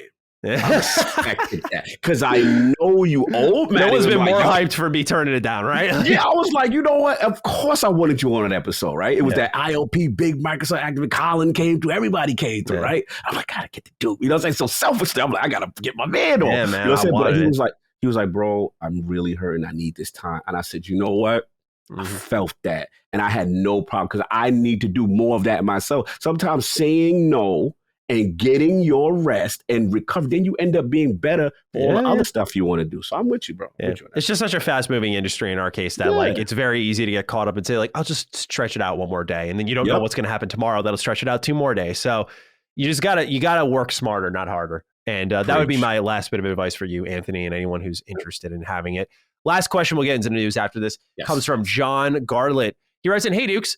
I know you want to avoid the Ukraine-Russia situation as best you can, but I wanted to bring up news related to the situation and how it could impact Xbox. I just wanted to pause real quick right here, just to say that we have no problem talking about it when it's relevant to gaming. It's just more so like going on and on about it because we do hear enough about it. But if it does involve gaming with any world situation, we will absolutely talk about it. We're not going to just pretend it's not happening. So I just want to make it clear that we're not making a show burying our heads.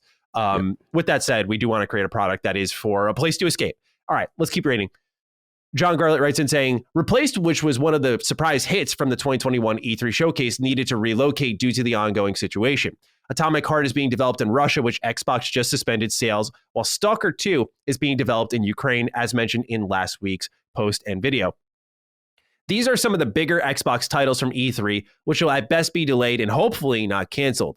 How much of an impact do you think this is going to have on the Xbox ecosystem? And do you feel like supporting Atomic Heart's development at this stage is a good or bad thing, considering all the talk of how bad it is accepting Tencent money, which is essentially cash going to the PRC? Is this not any different? I let my friend's little brother try a game while we played basketball outside, only to find out he saved his new game over my save profile kind of day. I did that shit, and that's being the little brother in that moment there. It's not pretty. It's not pretty.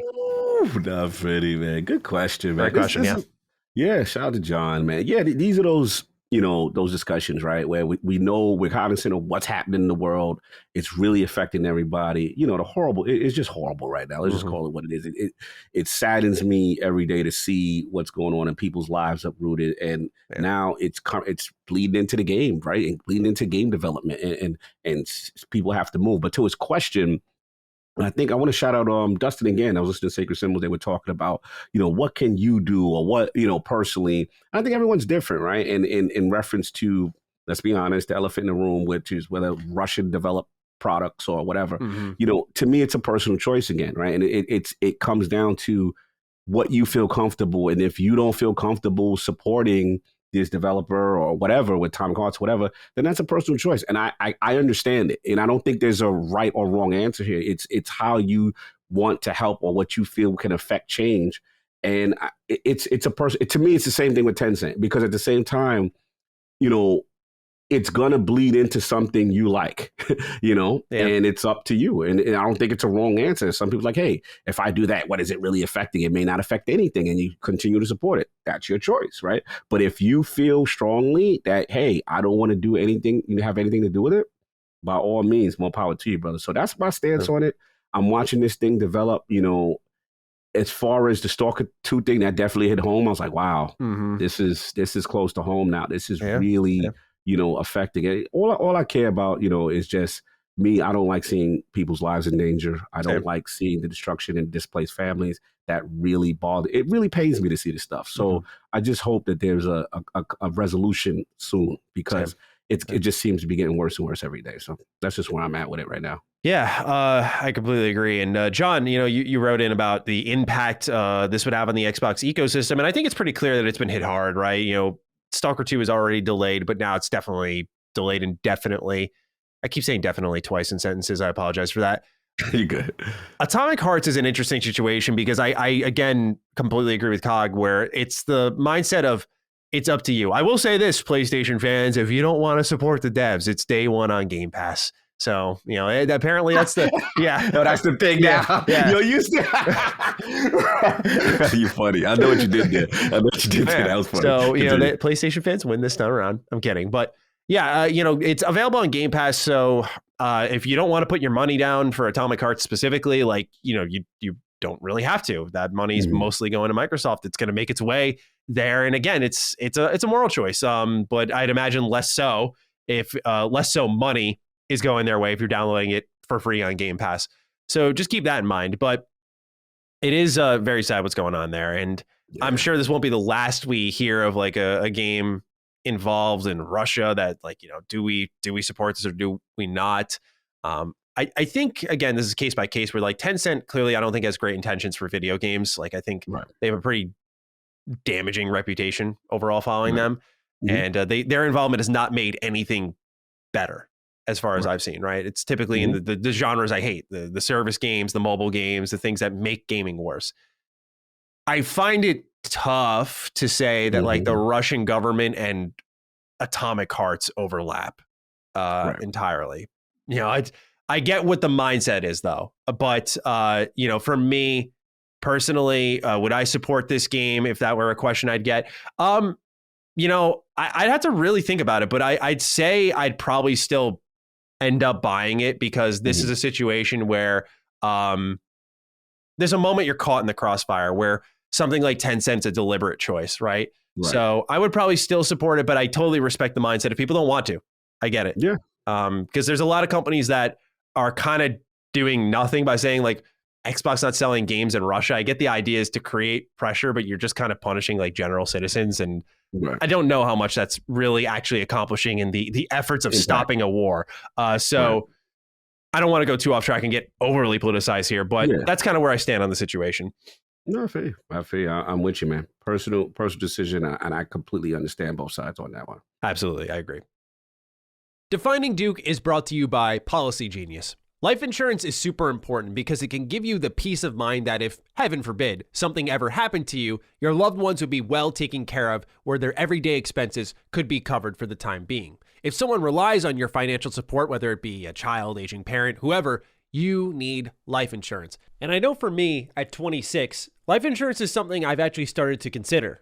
And Policy Genius is a great way to go. It's your one-stop shop to find and buy the insurance you need. Click the link in the description or head to policygenius.com/Duke and answer a few questions. In minutes, you can compare personalized quotes from top companies to find your lowest price. You could save 50% or more on life insurance by comparing quotes with Policy Genius. The team of licensed experts at Policy Genius will help you understand your options and apply for the policy you choose. And the Policy Genius team works for you, not the insurance companies. You can trust them to offer unbiased help and advocate for you at every step until you're covered. So head to policygenius.com/Duke to get your free life insurance quotes and see how much you could save. So with that, let's get into the news, starting off with number one. Halo Infinite, which blasted out of the gates on the multiplayer front on November 15th for Xbox's 20th anniversary to a very strong reception. Later on December 8th, it dominated the conversation thanks to a fun open world campaign. The phrase often associated with Halo Infinite is that this is a game with a strong framework to build on. Since release, it has remained just that, as 343 Industries has done little in the way of building on top of the game that many are hungry for more of. Finally, in March, we have an indication of what's to come for Season 2 of Halo Infinite and what it'll look like, with some caveats. The post details 4 priorities for the team: addressing negative issues impacting the player experience, completing Season 2 and delivering it on May 3rd, continuing work on campaign co-op, Forge, and Season 3, and team health upkeep with an emphasis on a sustainable development cycle. 343 Industries has developed an internal hot list that is decorated with known and unknown before release date problems. Known ones consist of tasks like creating a proper progression system for Halo Infinite multiplayer, and unknown ones are things such as vulnerabilities in the anti-cheat system. Currently, the team is focused on the unknown before launch set of objectives. Now, I know that was a lot, so to just recap that real quickly, they are focusing on something like the anti-cheat system, which is considered unknown, and not progression systems, which are known before launch. Right. Continue on. Beyond that, 343 has confirmed that Season 2 will be called Lone Wolves, focusing on lone wolf Spartans who function as hunters and trackers. Season 2 will present a mixture of new story events, cinematics, battle pass items, maps, fracture armor cores, and modes. The update says that there will be a new big team battle map called Breaker, as well as a new arena map called Catalyst. The new modes are Last Spartan Standing, Land Grab, and King of the Hill, which Halo fans will be very familiar with. Ending on a sour note, 343 confirms that the campaign co-op feature for both network and split screen has been delayed and will release sometime in Season 2. Since Forge was developed in parallel with this feature, the team still feels confident that they can launch that with Season 3. Separately, it was confirmed that the lead multiplayer designer for Halo Infinite, Andrew Witt, has now exited the team, noting another significant launch since the game's release. Takoyaki writes in, "Hey, Double D Dukes. Halo Infinite's lead multiplayer designer left 343 Industries. With the growing hunger of fans wanting more and newer content for Halo Infinite's multiplayer, what could this mean for the long run? We've seen news of delays for campaign co-op in Season 2, and it seems like there's a dark path ahead for Halo Infinite. What do you guys think? Thanks, and have a got killed by a boss while I was using a summoning bell kind of day." Oh, we've been there with that Elden Ring stuff. So, Cog, what is your read on the situation here with Halo Infinite? Obviously, we pat ourselves on the back earlier. We were team delay. We're seeing the efforts here are coming up short because they're busy fixing the game still. So what do you think is going on with Halo Infinite currently? Thoughts. I got thoughts. You got thoughts? Fire away. Yeah, man. Put it in perspective. Like I said, let's be clear. The game, from a foundational standpoint, is a good game. Campaign is solid. The multiplayer is excellent. I want to be clear, all right? The problem, like I predicted, because I'm a Destiny fan, I'm a live service fan, is the agility of the live team. If you are a live service game, there is a live team that deals with the day-to-day operations of the team, whereas the main team is working on the expansions and the future things that are going to come to the game. If the live team is not solving problems or being able to have the resources to solve problems in a timely manner, the base is going to get upset and the base is going to leave. I'm a Destiny fan. I've been through this. So I said how this live team is going to react or how much resources they provided is going to be key. And what we have seen with things as simple as monetization and updating a store and terrible battle pass stuff, it's not been good. Let's just call it what it is. It's been overpriced. Just to unbundle packages in that cost $10, $15 and to be able to buy them individually seems to be a task, right? Let's just start there, right? Then we have a season pass with Samurai armor, which is cool, but is running on end for another week and another week, which shows to me you don't have content ready. You're dragging this. You're extending this because nothing is immediately available to satiate a base that wants more. Then we got to talk about the elephant in the room. Your Steam numbers. Your Steam numbers have really plummeted. Like really plummeted. Like to the point, like you went from what, 300K to what, like 10K? What's the 10 number? to 15K when I last looked. That's not a good look. That's really bad. Now, granted, it's one aspect. We know it's free to play everywhere else. But the fact that the PC community is like, nah, fam, you got, those are warning signs. That is like code red in the building as far as I'm concerned, right? So this is what I feel. And the last point I'll say with my concerns, I know people move around the industry a lot. It's common. Not everything is an alarm just because someone left and went somewhere else, right? But my boy, shout out to Patrick Wren. We had him on ILP, one of the senior lead multiplayer designers. He left. Okay, he's at Respawn. Granted, great opportunity. Respawn, salute you, bro. Get your bag. Andrew Witt's my guy. I like him. Mm-hmm. Great guy. This team that was created, this multiplayer, he left now. Not saying everything is doom and gloom, but to me, what's going on? Like, I mean, again, the vibe I got, they had to go through hell to get this thing out at some level, right? So if you're seeing other opportunities, what does that mean? Does that reflect badly internally? Does that reflect like, hey, we good, we got the plane landed and we're good, and you know, because that could be a nice way of saying we cool, we going somewhere else. I don't know. I'm not saying definitively that is issues, but it is something to raise your eye and pay attention to. Sure. That's all I'm saying. And then also remember, you forget about if something bad's happening, right? That's another thing. This is another thing I've learned about game dev.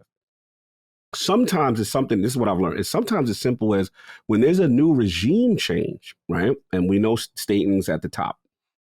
Sometimes the vision of what you may have had is not coinciding with the new leadership. Yeah. So that's another thing. We don't know. I don't know. But I'm just saying it's something, in my opinion, we need to pay attention to. Back on track with this thing. My last point is when I look at bullet points, I learned this from Hoaglaw. When a company gives you bullet points, look at the 4, addressing the negative issues impacting the player's experience. Okay, fine. That to me, I consider that cheating. You know, that's important. I get that. That's number 1. That means that's your number 1 priority. That's your focus. You're telling the audience. Number 2, complete season 2 and delivered on May 3rd. Okay, but to me, why is bullet point 3 you going to give us the campaign and the Forge? Yeah. Why did that slip down to 3? Yeah. I understand 1, because you got to protect the integrity of the game. But to me, those deliverables, you gave us an early date, so you already showed me you can't meet that deliverable already. Mm-hmm. That's a problem. So to me, people go, I know Xbox community come for me. Oh, it's fine. And you're overacting. To me, these are red flags. And I'm looking at them with the side eye, like, what's going on? Mm-hmm. Now, I respect the 4th bullet, team health. I respect that. You don't want people burnt out. You don't want I respect that. All I'm saying is you promised the audience that you were going to deliver co-op and Forge at a specific time. And now that's not there. So what are we doing? That's what I got on my rant. I'm going to let you go. I got more, but I'm going to let you go because it's a little concerning to me. It is. I'll start off with what I think a lot of people probably won't like industry-wide, but I think it should be said is the live service genre is highly competitive. It's literally, you want to talk about an industry that is, what are you doing for me now? Like, this is the genre that defines and picks all of that. Like, it is literally, what are you doing for me this week? And this week, and this week. It is brutal. I don't wish to ever work in a field like that. And to those devs who are in on that, salute to you. Like, that's why I compliment Bungie so much based off what you told me. It's like just seeing them thrive in there shows they really get it, right? But the reality is that how do I word this? It should always be a priority to take care of your employees, right? I think them mentioning that vocally as a priority is not just a statement for good PR, but kind of speaks to what we were talking about, the internal happenings at E3. There have been multiple reports of crunch and things not looking too hot for that studio, where I'm wondering if him saying that is kind of like an indication of like, we really need to let people know, like, we're taking care of you as someone leaves. We're taking care of you. That's just speculation. But there is a trade-off. Apex Legends did this. When you start to say, we're taking care of our team, we're going to slowly roll out content. I remember Apex Legends dropping, taking over the world because it was this shadow drop. It was amazing. And they were just like, we're taking care of the team. We're waiting to post content. People are like, back to Fortnite I go. See you later. Yep. That's how I go. Exactly. And Halo has fallen prey to it. When your live team is not hungry and it's not large, because that's the thing. You can take care of your team, but your team needs to be big. Otherwise, you just can't keep up and you will get eaten up by another service game. And that is exactly what has happened here. Halo Infinite is getting eaten alive because they don't have enough staff or they don't have enough hands on deck to balance the work life that is needed in this industry with how much content is required in a service game. And this is what we were afraid of. They were like, really coming in hot, trying to land the plane. We're like, look, if you need more time, take more time. And now we're learning, because the teams are clearly split up, right? They got a co-op team. They got a Forge team. They probably got a hotfix team. The other thing that to me was concerning, you mentioned it beautifully, is that you see the order of priorities, they're making it clear as day. Like, this is what matters to us, right? Yes. If you need a telling point on the state of the game, they're talking in March about bug fixes being their number one priority. And their third thing, the thing you're probably most excited about, new features, is the last priority for them. Again, why I don't want to beat our own drum too hard here, but why we were very much advocating for the idea of like, let's make sure this is truly ready to go where you can build upon it, not release it, fix it, and then build upon it. Again, there are internal happenings at 343 and Xbox that we'll never know of. Like maybe they were saying, hey, we're running low on our overall budget. Let's launch this, get some money, some cash influx, and then start anew with a new budget and a new plan. But when you looked at the egregious store prices, big team battle not working for weeks on end, it's like I'm having the patience for an indie studio for something that is AAA level. And that's not how it should be. We're respecting you as a team. We respect your efforts. This is absolutely 343's best Halo game, and it's a damn good one, which is why people want more of it. But you can't leave people hanging for this long to the point where, by the way, this Season 2 update was supposed to drop in February, and they delayed it to March. So they are mega behind. And to me, they're saying, we're trying to launch Forge with Season 3. If they can't launch co-op with Season 2, but figure out how to launch Forge with Season 3, I'll eat my own words, but I'd be stunned if that's what happens, because that just seems so idealistic for that to occur. I think they just don't want to pour it on too hot. Here's more bad news. We're delaying this as well. They're leaving it up in the air, deliver some good stuff. Obviously, we'll be hyped for that. They'll shut us up for a while. And then come Season 3, this cycle may return yet again. Now, on the positive side, I know you got more to say, so we'll dish it back to you. Yeah. New cinematics, new story events. Curious about that. That sounds different. That sounds new. So I'm excited about that because I really did like aspects of Halo Infinite Story. I'm curious to see where they're going to go. Absolutely. On the disappointing side, what they showed for the new maps, Breaker and Catalyst, still those same like Forerunner assets, those like silver ramps and muted greenery. And I'm just, it's like I'm looking at Fallout 3 and Halo Infinite, though. It's just like, come on, man. Give me something new. Give me a snow level. That's all I want. But I know it's unrealistic to expect that by Season 2. So, Cog, please continue. You said you had more to share. No, I'm just saying, like, I mean, I did like the logos art look cool, whatever. Yes. Okay, fine. But to me, you said some really strong points, and the thing is this, like, especially what you said about the live team, like, players are not loyal. Nobody's got time to be waiting around for you to get it together. Whatever's the new hotness, they are on the new hotness, and that's what's so frustrating with this situation. The game is fire, like the core gameplay is fire, and it's just like, can maybe someone throw more resources your way? What do we need to do? You know what I'm saying? That we can get everyone on board for this mission, because it will be a shame. This is not that outside of there is the PC issue and the some of the anti-cheat stuff. Yes, that is an issue that has to be addressed, of course, and that takes time or whatever resource. Okay, I get that, but if you could somehow get this together, right? What can we do to accelerate? Because here's the other problem. You talking about campaign co-op. By the time that comes out, like, who can, like, you better have a whole story beat, right? Yeah. You better have, like, who's going to play the basic vanilla campaign now?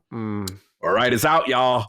Let's go do that thing you did in December. Remember? Yeah. Like, bro, like, it's old. Like I'm probably one of the few people that's like, only reason why I didn't do Legendary was because I'm like, all right, when a campaign does come out, I guess I'll do Legendary with my friends.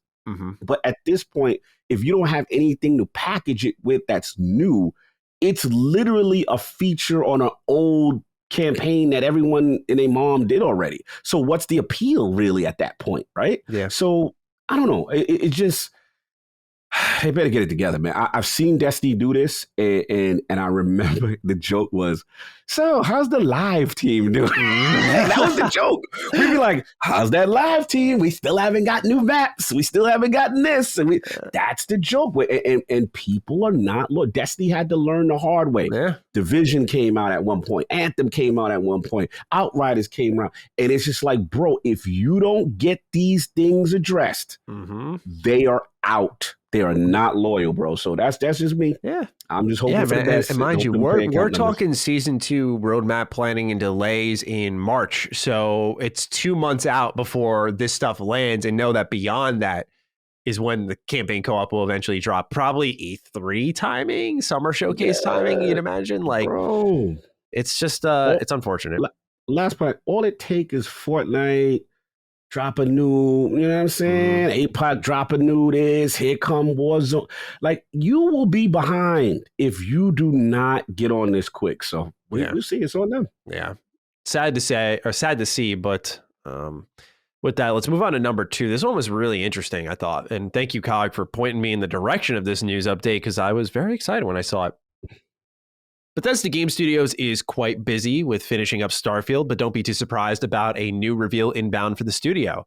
Recently, Zenimax Media had renewed a trademark from 2020 for a game called SpyTeam. The application was filed in January 28th of this year and was recently spotted by Bethesda YouTuber and industry insider Skullsy TV.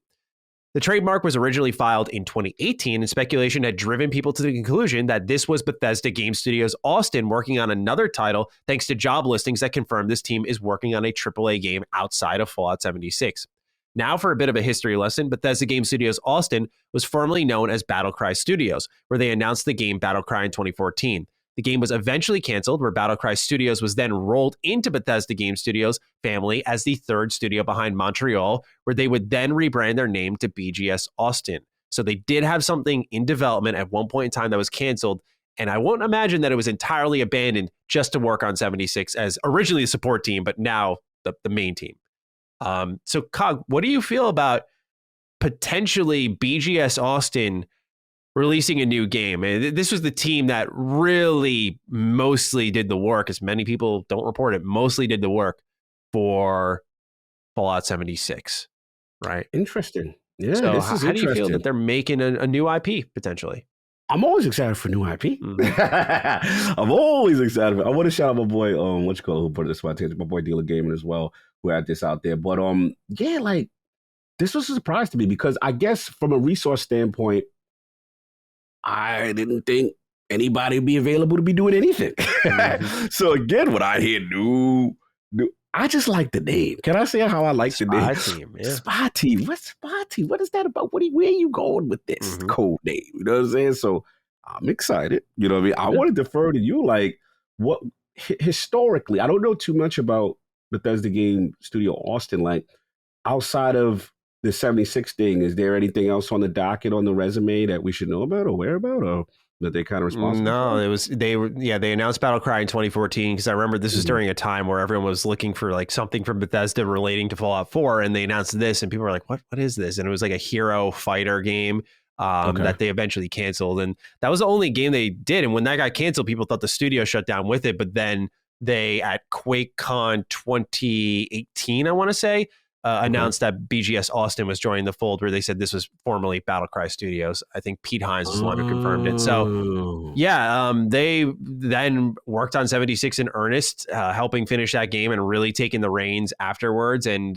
we've seen how that's gone. And I found this to be kind of surprising, because, you know, I thought if anyone was going to make their own game from Bethesda Game Studios, it would be Montreal. That was the studio that primarily worked on Skyrim Special Edition, but they, to me, seemed like the closest, because they were the second studio behind Bethesda Game Studios Maryland to be revealed. Like, they were the first BGS support studio, which I know in a day and age with Ubisoft having 1 million spots around the globe, and Rockstar, same thing. Like, this isn't a big deal for people, but for Bethesda Game Studios, like, they're very much a family, and so they're very hesitant, I think, to bring names in just for the sake of growing. Like, they're not like that. So when they announced Montreal, it was like this oh shit moment. Like, they might actually put games out more than every 4 to 5 years, which ended up being wrong. But, you know, you look at Montreal, and I thought they would be the first to go, and they haven't. They've just become the mobile team.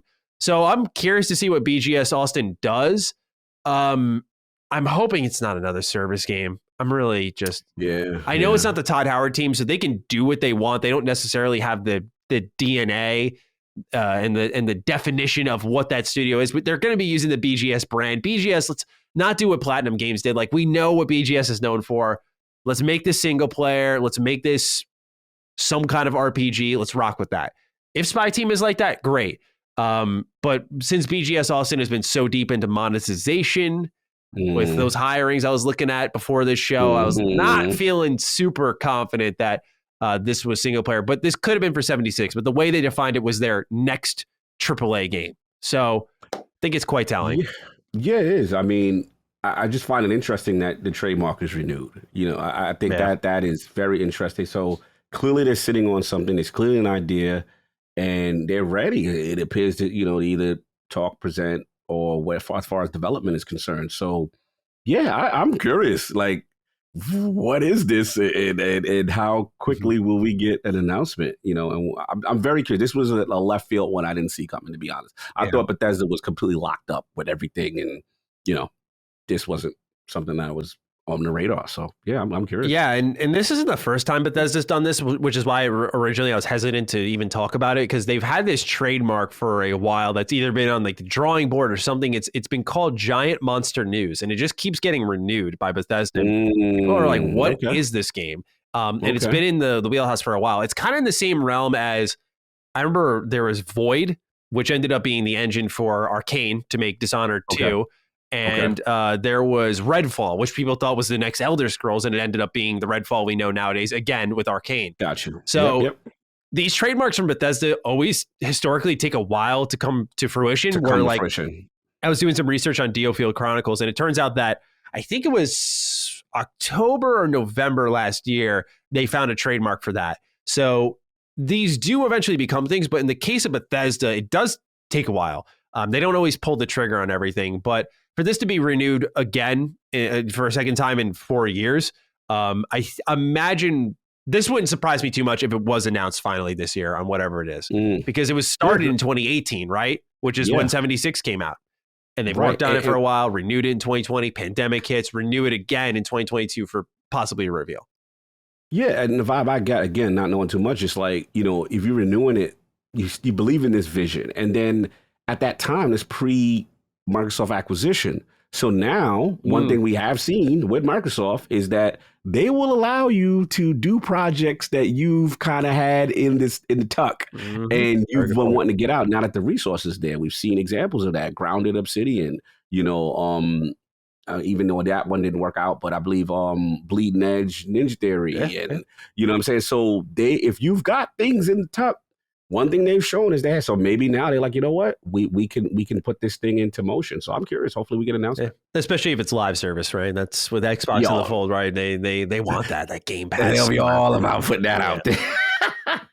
So we'll see. I wouldn't expect this to be announced until summer timing, because I feel like at this point, with Xbox not having much going on in the first half of the year, they're probably just going to wait it out and announce something then.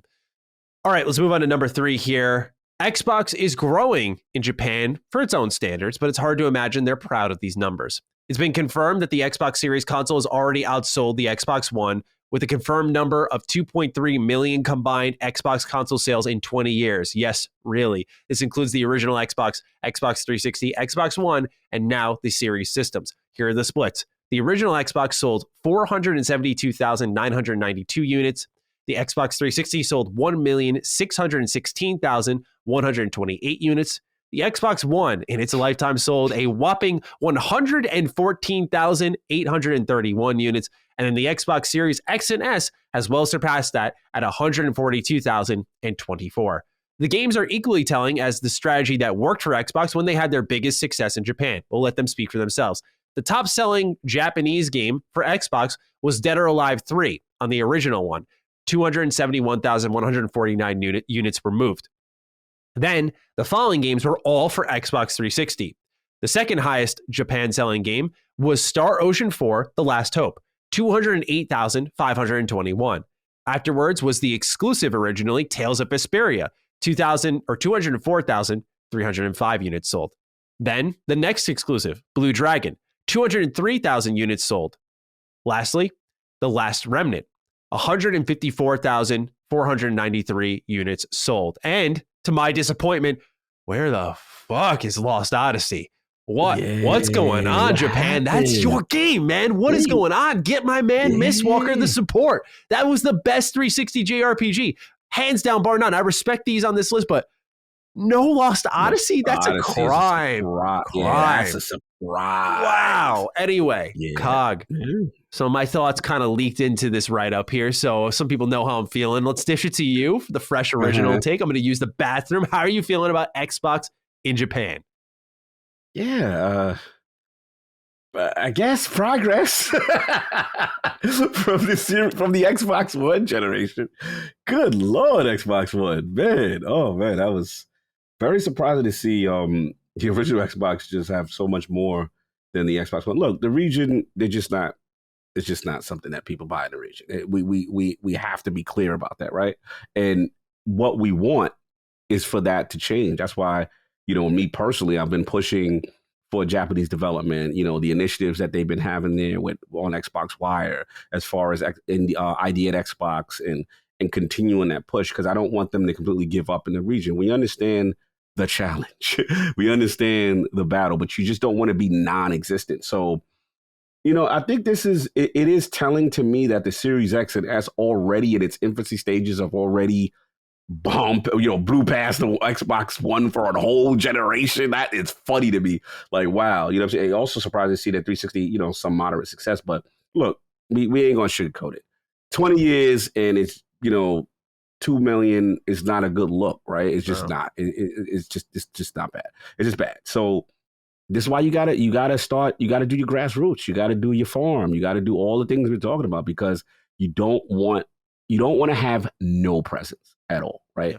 That's the last thing. And I think what I learned from Sony, especially during the Jim Ryan era and stuff like that, is that they slowly started to just take over Europe, right? And Europe became this big territory for them and really kind of pushed Xbox out that region. I just think that Xbox, they may never be dominant in Japan, but if they have pockets internationally and they're everywhere, right? Mm-hmm. That to me is a good sign. Another good sign is that, unlike the Xbox One launch, I believe, which was very limited to the territories that it launched in. Oh, yeah. Like, that was a huge snafu, in my opinion, during the Xbox One era. Like that, I'm like, what are you doing? How is your launch not ready? I think they've learned that. I think the Series S is still a very good product and fits the form factor for Eastern culture. You know what I'm saying? Mm-hmm. So it's on them, that's what I'll say, to continue the farm.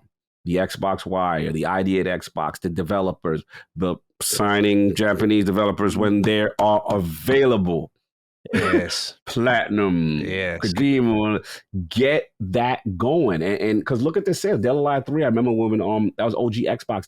The original was his name, Atagi. Like, that was a huge thing at its time, right? You still need those type of games with those type of sensibilities if you want to not be non-existent. Mm-hmm. And especially when you want to do Game Pass. Yeah. So that's what I got. Yeah, I agree with you entirely that, of course, we want them to thrive in Japan and be the biggest console they can be in Japan because it leads to excellent JRPGs. But them just having a strong presence is more than enough, because the 360 represents that. To me, that was what's so telling about this. Look what happens when your console was successful, which the series console is looking to be successful. Look what happens when it's successful and you invested in that audience and you gave them a plethora of awesome JRPGs, some of them not listed here, by the way. Infinite Undiscovery is not listed here. Lost Odyssey, I said, is not listed here. Operation Darkness, an Atlas JRPG, exclusive to 360. I'll fucking faint if that ever happens again. That was there. Like, beyond, shout out to Peter Moore. Yeah, man, right? They got it. They understood it. That's why you had 1.6 million units there compared to your 114,000 afterwards, because you have not, as we've said ad nauseum here, invested in them. But now all this does is embolden me, because I see so clearly, right? At first I was like, is the exclusive the way to go? Yes, it is. Look at the difference here. 1.6 million to 114,000 the next generation. A whole generation from 2013 to 2020. 114,000 people in Japan said, I hate my life. I'm going to buy an Xbox One, right? And Xbox Series has already blown past it. And there's so many ways they can just grow, right? Yeah. Game Pass, handheld device, Steam Deck. Continue. Just, it's so obvious that they need to stop beating around the bush here. Invest. Game Pass deals, exclusives. You've unlocked the exclusive beast in me now because I'm not letting up now. At first I was like, Game Pass, work, nurture, get in there and spend. That's what you got to do now. Goddamn. Listen, you got to do something because clearly the 360 era proved there was something being done that was correct, that showed more growth than any other generation. What? I wonder, pray tell, what that may have been, right? You know what I'm saying? Like, what could possibly have caused that spike? Yeah, like you haven't replicated it since. So, yes, Series X and S consoles off to a great start. Already passed the Xbox One. That's positive. Yeah. Continue the mission. Continue the thing. That's why we like things like Sega. Mm-hmm. So we like these things. Like, come on. Like, let's make it happen. Let's get these deals moving because it shows you can have an effect. Yes. You may never be dominant, but you can have an effect. You know what I'm saying? And you want that well-roundedness internationally. You can't let someone take over the whole block. Yeah. And you don't have nothing there. Yeah. Hey, that's just me. It's a very long history, but look at the attachment rate for Dead or Alive 3 to the original Xbox. 472,992 units sold for the original Xbox. Dead or Alive 3, the best-selling Xbox game in the history of this entire brand, 271,000. So more than half of the people who bought an original Xbox said, I'm buying Dead or Alive 3. I would look at that data and I'd be like, yo, what's going on with Dead or Alive 7? Like, attack the fighting game genre. There you go. 2 birds, 1 stone. Like, Japan's the solution. It was on your platform. You had the relationship. Like, can you make the call? Like, let's go. Like, again, it's there. These are opportunities. Let's go. Yeah, I just thought these numbers were really fascinating because it's a sobering tale on what's happening in Japan where like people are really hyping up their growth and they are doing better than last generation, but 2.3 million units sold in 20 years. Man, I think PlayStation did that in a single fucking year. Like, that's sad. That's sad. And I know they're dominant there, but they shouldn't be so dominant that they have Xbox's combined 20-year history across 4 systems. Yeah, well, that's crazy. That's like, that's insane. When you beat it, it's like, oh, yeah. So bad. So bad. So please, Xbox, you're bigger than ever. Work on it. I'm begging you. Sincerely, a JRPG fan. All right, number 4. Gotham Knights arrives October 25th, 2022. This is after a delay. Fist pumping at that one. I'm right there with you, Cog. What's the read on this one? You excited? Yeah, I was surprised to see this one. I was like, what? Oh, you outside with a date? Okay. Finally, yeah, I like that. Yeah, I like what I saw from this game. So I'm excited. This one was definitely on my radar more than probably Suicide Squad, to be honest. Same here. Same here. Yeah, first this was the one, you know what I'm saying? And get your little Nightwing, get play other little DC characters, you know what I'm saying? Batman supposedly is dead. We'll see. Yeah. But yeah, I like the narrative and I'm in on this one. So yeah, October, I'm in. Good look. And again, if you want to throw the Game Pass money around, co-op, it fits the profile. That's what I've been fit the profile. Yeah. And we talked about pop culture. Yes. You see the Batman movies out there rocking? See the Batman movie out there rocking, right? Yeah. Be nice to kind of snatch that up day and date. Just saying. Yeah. Just saying. Yeah. Dude. I swear, man, like it's just there's got to be something internally that's going on where it's just like these are the things that they got to do. And I think they've been so obvious for years between Japan, pop culture. They got to land one of these eventually. But yeah, on the note of Gotham Knights, I'm very excited for this game. I thought the gameplay showcase that they did in 2021 looked really good.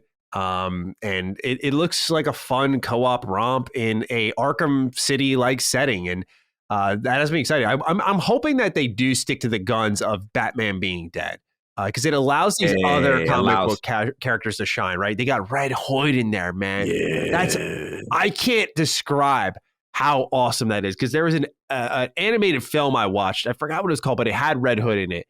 And just the story behind this character is so dark. He's kind of like almost in a way to me the Deadpool DC. I love this character. Just so to see him like as a playable main character is so exciting. You've got Robin in there, Nightwing, Batgirl. Nightwing. Yeah. This is too good to let it slide through and do that surprise. Batman's alive because he'll just steal the thunder because Batman kicks ass. Like, give this team the time to shine because that would send me over the moon, man. What it excites me in the same way that Midnight Suns excite me. Sometimes I don't like when it's always the A level characters, and it's like, yo, to me the B level characters fit better narratively in a game, a video game, because there's more expositions, more way you can expound on them, give more shine. Yeah, like I'm with that. And I shout out to my boy Midway Monster. He's a big DC fan, and he's like pumped when he saw those characters. Yeah, so I'm in. That's a day one for me. I'm definitely in on that. And I'd say that like Batman's in a great place where it's big enough to have these characters be known as well, right? Like the original Batman show, one of the original Batman shows with Adam West, like, you know, it had Robin in there as Burt Ward. You know, it's so there you go. Yeah, let's do it, man. All right, number 5. This one is fascinating, and I got some thoughts on it. Fallout 76 has 5 more years of content planned if design director Mark Tucker of Bethesda Game Studios Austin is to be believed. Speaking to Us Gamers, here's what he had to say. Quote, "The funny thing is if I could share with you what's on the other monitor right here, you would love to see it because it's a 5-year roadmap that I'm working on. We have long-term plans. Things get a little fuzzier the further we go out, but we adjust and adapt as things show up. And we see what players want and what they're doing. But a lot of my time right now is spent planning that 3 and 5 year roadmap. The 3-year roadmap is a lot more understood and known. At 5 years, it gets a little more fuzzy, but we're still dedicated to updating Fallout 76. The message to our players is there should be no reason to think we're not going to continue updating the game. We have things that we're doing to ensure that we continue producing updates for the game for a long period of time. We've got a lot of fun, cool stuff that I can't wait to tell people about, stuff that's beyond this year." End quote. Mind if I just jump this off? Yes, please. I'm going to take partial responsibility for this. I know a lot of fans were upset, but I made a video literally saying this game's on life support. And just to see this type of response saying, let me find the exact sentence here. The message to our players is that there is no reason to think we're not going to continue updating this game. Taking shots. Yeah, not to me. I'm just saying in general, I feel like the pressure was on after that, really, because as we talked about on this show, the 2022 roadmap for 76 was just barren. And after talking with Jeff Grubb, the word is they want activity in the Fallout license beyond 76. They don't just want this to be the only thing. They need more releases. When we talked about, and this was more speculative, but when we talked about, hey, is it Obsidian? Is it In Exile? We kind of came to the conclusion that Xbox is in a spot where they're kind of all options on our table. Why not both type of mentality? Like they want activity there. And with that activity, it's going to kill 76. So that's a no doubter. Like it's just going to do worse from that point on. I don't think it's going to strengthen it because it's not what people like about Fallout. I think it'll tread water, but there comes a point where you're going to need the talent, the manpower, and there's a lot there for 76 that you will have to move somewhere else eventually, where the gains become so minimal that they've got to move somewhere else to maximize a remaster gain. Obsidian Studios, Obsidian Entertainment Fallout game, In Exile type of Fallout game, like way bigger margins here. I think eventually there's going to be a business decision made because he says he's mapping it out. I don't know if that means the whole team is buying in and that Bethesda up above is like, yeah, that's what we're going to do. Because right now talks are ongoing. They're working out what's next for Fallout because this was supposed to be the thing that carried it until Bethesda Game Studios was getting back to it in 2030. That ain't happening. And everyone understands that. It's funny because a couple of people like sent it my way because I made the video saying it's on life support. And they're like, look, the 5-year plan. I'm like, I will, you could throw it in my face if you want. This game is dead before then. I'm telling you, this game is dead before then. And if it's hanging around, it's hanging on by a thread. It's not bigger. So that's my caveat. That's my little safety net. If it hangs around, it is not by any stretch of the imagination bigger. And in fact, I'd say it's smaller. But I've ranted. I got more to say, but Cog, what is your read on what's going on with 76, the plan to support more content, how this impacts the Bethesda family, and the future of the Fallout license? All right, let me just get selfish Cog out the way.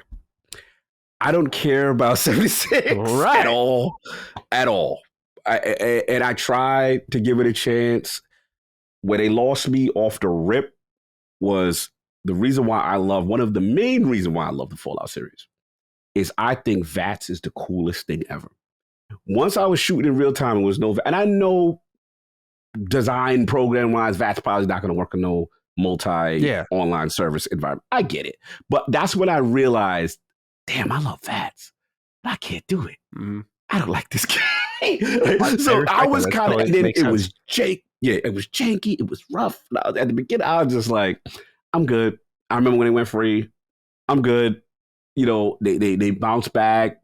God Howard called up Phil. It was a sad call. What can we do to fix it? You know, they were working it out. Whatever it took to make the relationship good so that you could be acquired by Microsoft. That's all I cared about. Yep. So selfishly, I really don't care about Fallout. I hate that. Like, sorry, 76 fan.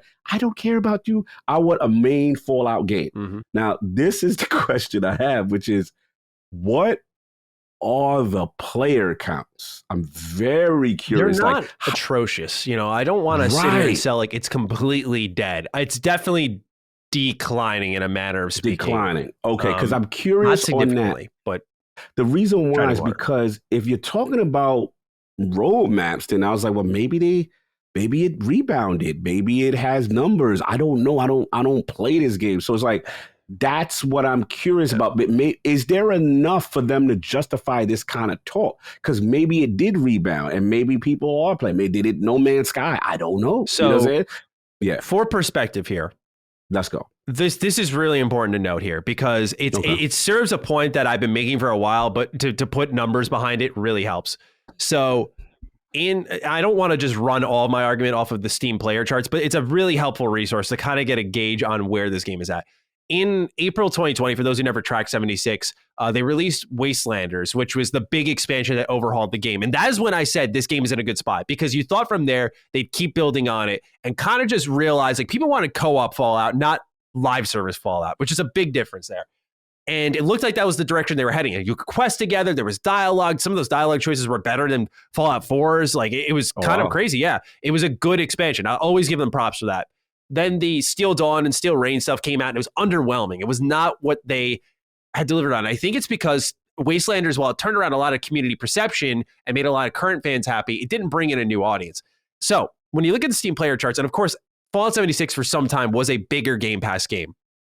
Mm-hmm. It peaked at an average, it peaked at 21K players in April and then 31K in May of 2020. Okay. Not bad, right? This is when they launched their biggest update for the game so far. Not bad, not bad. Since then, it has not passed 15K concurrent players since, let's see here, October 2020. It had, 16K in 2021. These are peak player counts here, but the average player count has only dipped, where we've seen since April 2020, it was 15,000 was the average player count on Steam. It has been below 10,000 every month since then. All right. Every month since then. Which, again, the point here is it dying? No. Right.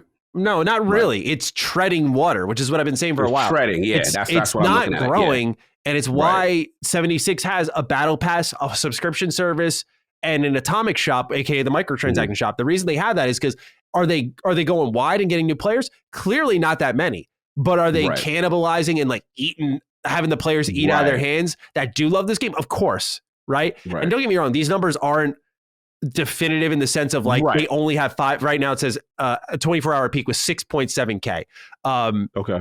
And it came to Steam much later with the launch of Wastelanders, which again should inflate its numbers, if anything. But, you know, it is a little higher on Xbox. Of course it will be with Game Pass. Yeah. I'm looking at it right now. It's number 28. Okay, it's so not 28 most top 30 games played. You know, it's surprisingly above. Wow, Sea of Thieves. Why is Sea of Thieves number 30? What happened to that's interesting. I'm just looking at that. That's different, Ben. We got to talk about that. But yeah, it's 28. It's ahead of Star Wars Battlefront. It's next to For Honor, FIFA. How's Elder Scrolls 5 higher than Fallout 70? That's crazy. I would add, I'm going to say, if we want to add a soft number, add 15K on top of what we got here. Okay. And that's probably what they're playing around with. A decent player base, but when you look at the insane gains you could have as a franchise, as a business, if you were to make a new Fallout game, I'm sorry, I don't see this 5-year roadmap coming to fruition. I think they clean up work on let's get expeditions out, right? The new thing they're doing with the pit. I think they get modding out because that'll keep the game alive for years. And I think they finish up whatever they got left here and they start to move talent over. Like they'll announce the plans internally and Matty. Start shifting. I don't know. That's fine. You can push back, please. Let me tell you how I'm pushing back. Like when they making statements, when you make it, you know, I'm looking at my map right here and 5-year, like to me, you don't feel like you throwing in the towel. Oh, you think it's just lip service? I think it's just lip service because they've done this in the past. I'm not trying to disservice your counterpoint. Tell makes sense because if it was any other company, I'd shut up right there, right? It's like, yeah, you know, you don't come out and say that. But they promised modding for 76 in 2019, and they still haven't done it. They promised pets in like 2020, and they still haven't done it. Like this game has a story. They promised no game-changing microtransactions and built a subscription service. This game, again, it just is for the people who are obsessed with it because everyone else is like, well, 76 fucking blows. Like I'm just moving on with my life. But most people who are in there in the cut are like eating it all up. They're like, ooh, subscription service. Ooh, gameplay mechanics here. Like nice. This game has a long history of betraying promises. So to me, Mark, no disrespect to you, brother, not calling you a liar. I'm just saying you guys have burnt me one too many times on the 76 front. And I'm not believing that you got a 5-year road plan. You know, just sitting there like, oh, I wish you could see what I'm working on here. All these ideas I have that, that Bethesda has yet to approve of. That's a good point. Listen, it's a valid point. And again, I would defer to you here. You know, you know the history better than me. The only thing I will say that it is interesting to me is that they could theoretically, not saying they're going to do it, you're probably not going to like it, but they theoretically could treat this as their Elder Scrolls Online. And it's like, not get rid of it. And, you know, it'll be this ongoing thing regardless. And maybe their internal financials is what you said, which is, the player count's not high, but people who are living in it are spending. And if the monetization model is working, they're not going to throw away that revenue source. So I don't know what the internals are on that for them to even think about 5-year roadmaps. But I will say this. I know you like frustrated with them. I don't think this is going to interfere with your Fallout dream. I really don't. I think it will this either. Is a separate team. They gonna rock. To me, they're the Elder Scrolls. They're the low budget version of Elder Scrolls Online. That's just you doing you, but the real base is waiting for Elder Scrolls 6, and you know what I'm saying. Like the real base is waiting for Fallout, and we just see But it's funny that they're like brazen. Like I'm looking at my screen, and we've got the okay, all right, we'll see. I just I don't think it'll interfere either. I just think there'll come a point where. Not to repeat myself, but they're going to look at the numbers. If they release a new Fallout game, like, of course, it's going to blow 76 out of the water in a quick matter of time. Like player count, sales-wise. Like, that's not an exaggeration just to assume off the rip that whatever they announce is going to deal a crippling blow to that game. And there will just come the point internally where they're like, okay, we're making money here, but, like, why are we still doing this if we're not making a lot? And, like, how much do we gain from this if we could just move talent over to get the next big Fallout done? Now, you look like you had a eureka moment, so let's hear it. Hold on. Let me get some corporate car going right now. Let's go. What if now that we got the announcement, right? And it's like New Vegas 2 or whatever, right? From Obsidian that's going to make this Fallout game. What if you use this as an opportunity to bolster 76 by putting related content to get the hype up? Great. While you wait. That would be great. If they had an actual reasonable roadmap for 76 that looked like they cared about adding content, that would be great. Like, I'm for that. When they did Wastelanders, like, everyone could go back and look at my videos. I was hyped for it. I played it. I thought it delivered. And I was hyped for the future of that game because I'm like, this is the Fallout 76 that we really wanted. And since then, it has not delivered. And you look at the 2022 roadmap, not to beat a dead horse here, but really, overall, all it is one new feature, which is the expeditions. Yes, you have the public events, but everything's like less expansive of the game, and they're just kind of rehashing content. And the reason for that is because they're not getting enough money to create new assets for these new features. So I'm not feeling overly confident about the future of this game. And I would love, I mean, your idea is beautiful. If they could synchronize this type of stuff, that'd be great. I just feel like this game's so obsessed with going against the grain when it's like, hey, go back to the Capital Wasteland, go back to the Mojave, print money. Like, people want to see these games locations updated, and you haven't done a remaster. Maybe they didn't do it because they didn't want to close the door entirely on a remaster. But if you could say, we're going back to the Capital Wasteland, like, oh, hell yeah. Like, there's 76. Like, I can see almost a prequel. That Fallout 3, bro. They sitting on, and remember, the reason why I'm still like, might not be over. This was the game God Howard specifically called up Phil about. I'm exaggerating. In tears, like, yo, what do we do? I've never seen anything like this. And Phil was like, yo, we got you. Don't worry. We can offer research, whatever we got to do to help. Like, this was the game. So this means a lot to Time. And Phil is invested to help. So I could see them saying, all right, 4 or 5 years, we're going to restructure this whole thing. There's a new roadmap. Maybe it was dead at one point, but post-deal, now maybe they've reinvigorated some resources. I don't even know why I'm capping so hard for this game. I don't even like this. That's open-minded cog. That's why. It's open-minded. I don't even care about this game, but it is interesting that it won't die. It is, and I'm not advocating for its death. There are people's jobs based off of it. There's people who love it. I'm just saying that I don't see a bright future, and I do think there is a degree of it's just in the way. Maybe like I think pre-Xbox, it was just in the way. Like it just was. Get out of the way. There's obviously stuff we all want, and you're just standing there as this immovable obstacle.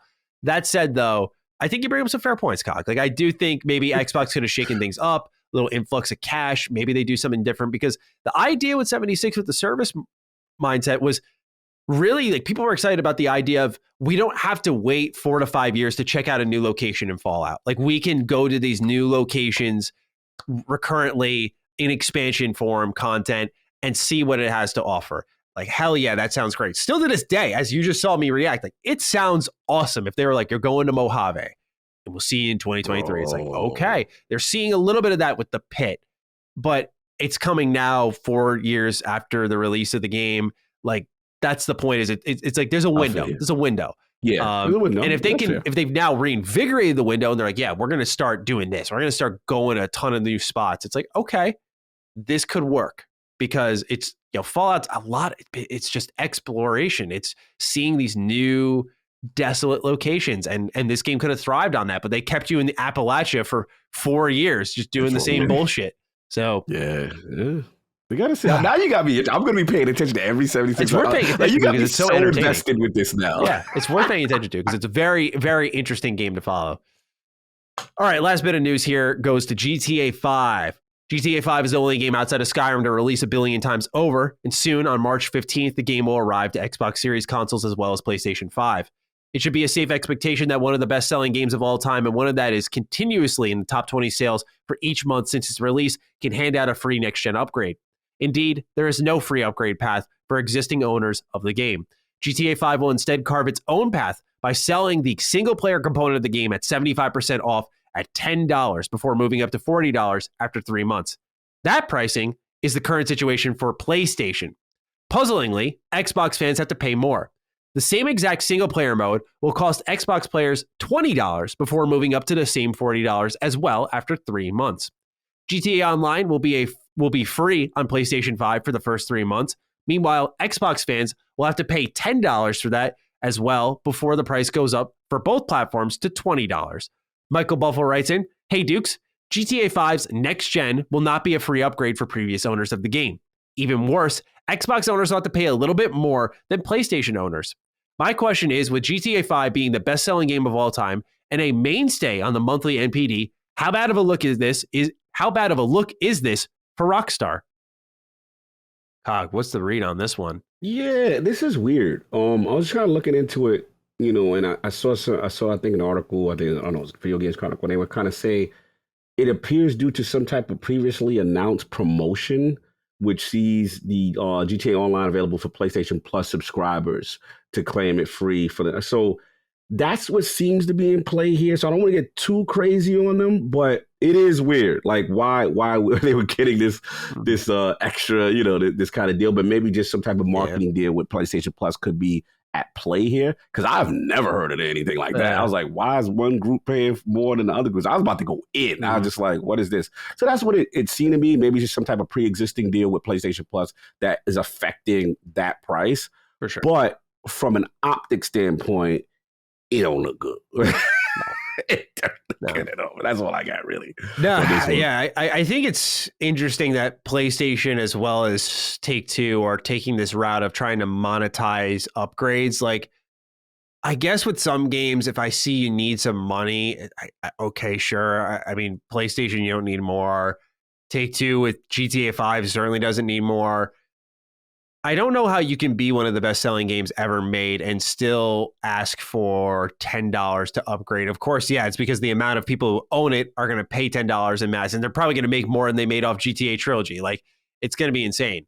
But again, there's that moralistic thing that kind of clouds all this, where not every bag's a good bag. And I get the tantalizing idea of looking at GTA 5 fans and going, you fools have been buying this game since 2013 and you're going to buy it again whether you like it or not. Upgrade path or separate purchase or getting you one way or another. I don't know why, with how many microtransactions are in the game, like they haven't done a free upgrade path. It's just disappointing. It really is. It is. I don't know. It is.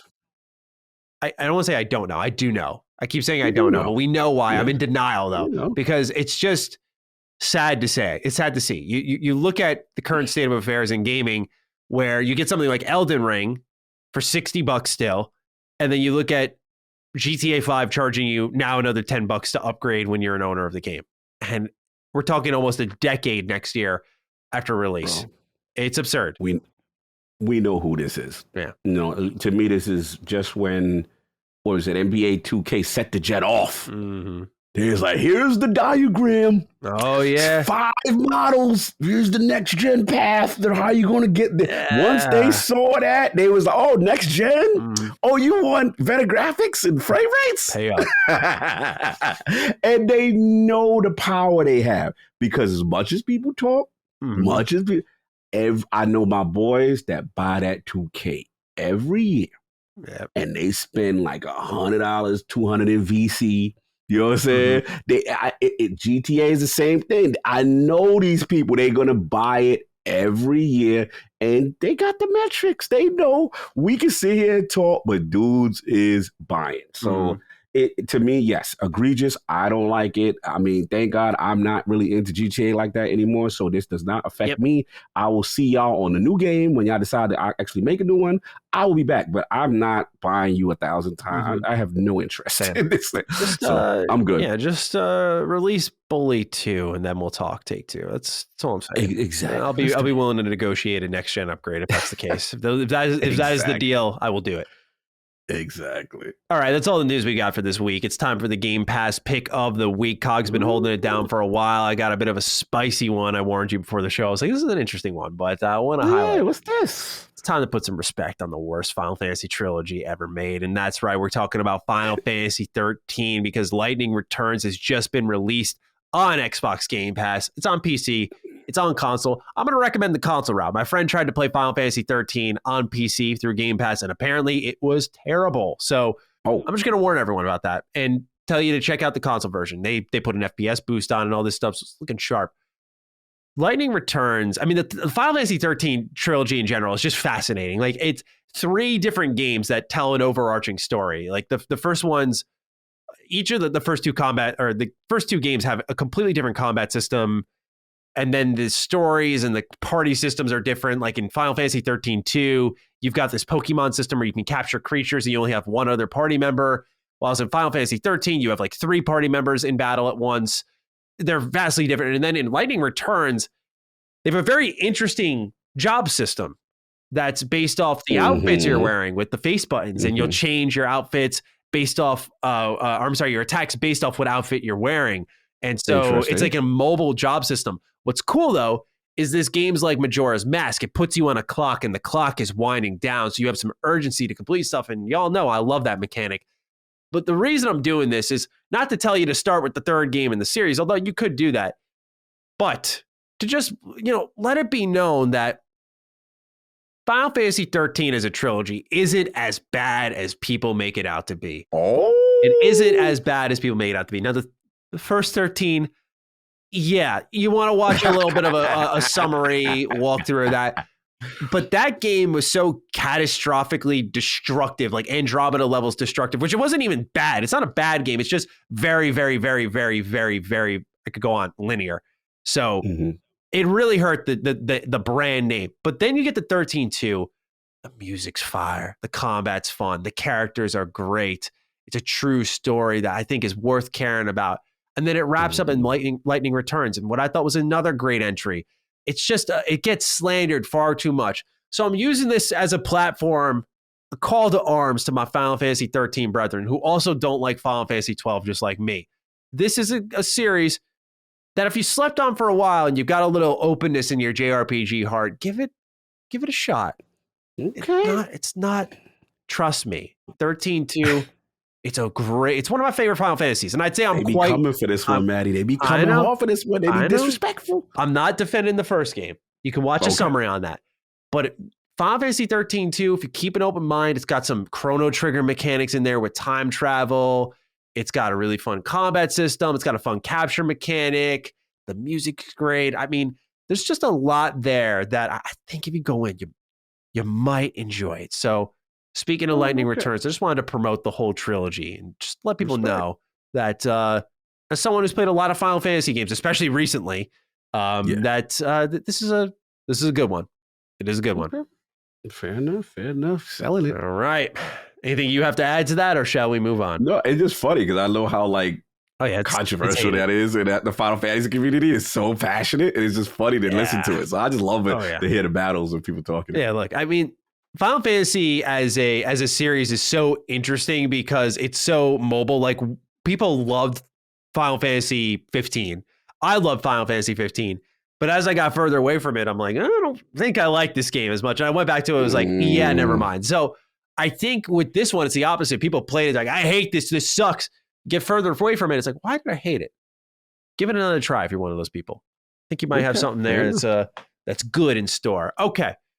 Let's wrap this up with our 5 final questions of the show, starting off with Ray Hernandez, who writes, Hi, Dukes.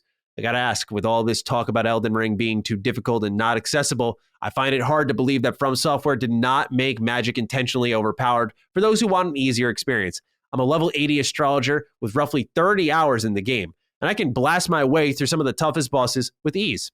I try not to use my superpowers too often, but if I'm short on time or in a pickle, I can equip the Comet Azure spell, which this is a Kamehameha for those who don't know, and combine it with the crystal tier that eliminates all FP usage for a short amount of time to delete whatever is in my way. The crazy thing is that some of the most powerful spells can be acquired by just exploring the land and not boss fights. This is a very good point, by the way. My friends hate me and judge me for it, but I love it and have no shame. As someone who has limited time for video games in a month where there are so many games to play, I am having a blast, pun intended, and don't feel left out of the conversation. Ignoring the purists and haters, could this be a good answer to accessibility, or should players not be restricted to a class? Thanks for all the content you guys do on LSM and your own YouTube channels and podcasts. Thank you, Ray. This is interesting. I kind of like what Ray said. Like if I'm playing, I would probably I saw your eyes open a little wider with that one. I was like, I can do what? Yeah. Okay. Like, interesting. So let me ask this though, from the purist perspective, this is frowned upon. The Dark Souls purists. I ignore the FromSoft community entirely. I don't care. Oh, okay. I don't care. Like these games are hard, and they give you these systems to use because they're hard. So some are easier than others, but like for example, for those who are playing, they'll know bleed builds. This game, as you hit with a weapon that applies bleeding, it'll build up a status effect bar. And when the status effect bar fills, which can fill mighty quickly, you'll like shred 3,000 health in 2 seconds, which is a lot, by the way. So there are a lot of ways to cheese this game. I still think it's really hard. Granted, I played the game as a faith build, which has a lot of great incantations, and is strong, but it's not as strong as the astrologer. Like the astrologer, I always say, like there's a little bit of sorcery favoritism here. My incantations were slept on a little bit. Some of them don't do enough damage. The bleed builds are OP, but this game is still tough. You still have to be decent at video games, I'd say, good at video games to go through some of the toughest bosses like Millennia. So okay. in answer to your question, I just ignore the purists. But you looked like you had more to say, so please continue. No, I was just like, I think this is, first of all, I salute to them for designing the game they want to design, right? That's number one. Salute to From for that. But I think this is cool. Like, it's just another way to play it. Again, if you want to get the casual like me, the casual From like me, now you got my attention. Like, I don't have to play hack and slash crazy way. I can play with this mage and get my Kamehameha on and do these things and summon my little minions and go. Like, now you got my attention. Not that they had to do it and forced to do it to make it easy. I'm always going to be on the side of if the developer does not want that stuff. But clearly, they put it in the game for a reason. They are trying to push people towards a path, an optional path, if they choose. So that would be something I might look into if I decide to get into this. Yeah. On that note, Ray, I don't know if you listened to our last episode, but I talked about the boss design in this game and how you can beat the game solo. You could, absolutely. But this game is built around summons. You bring in not a friend to summon, you could, but you have a ton of spells that you'll unlock throughout the whole game, as you've likely seen, that let you bring in a buddy effectively, an AI partner to distract the boss even and just shoot them from behind. So this game is more approachable. I don't think it's easier though. I really don't. Like I died a ton in this game and I consider myself pretty good at From Software video games. And I was getting rinsed a lot of the times and trying over and over and over. Like it is a hard game. They just give you more tools at your disposal that when you figure it out, it's like the light flips on a little quicker. You're like, okay, now I know. You can focus on boss patterns more. I don't think it answers the conversation in accessibility, and it seems like From Software doesn't care, and they have every right not to care. I understand where people are coming from. They want to experience this game. I think that the sales for this game are going to tell people a totally different story, which is it's not that inaccessible. Of course, I'm not talking about disabilities and whatnot, but I'm talking about getting players in. There was a report, thanks to Steam Spy, if it's to be believed, that is suggesting that this game sold 10 million copies on Steam alone, which as it passed, I think 900,000 players on Steam as the sixth most played game of all time, like concurrent players, I should mention. This game is doing insanely well.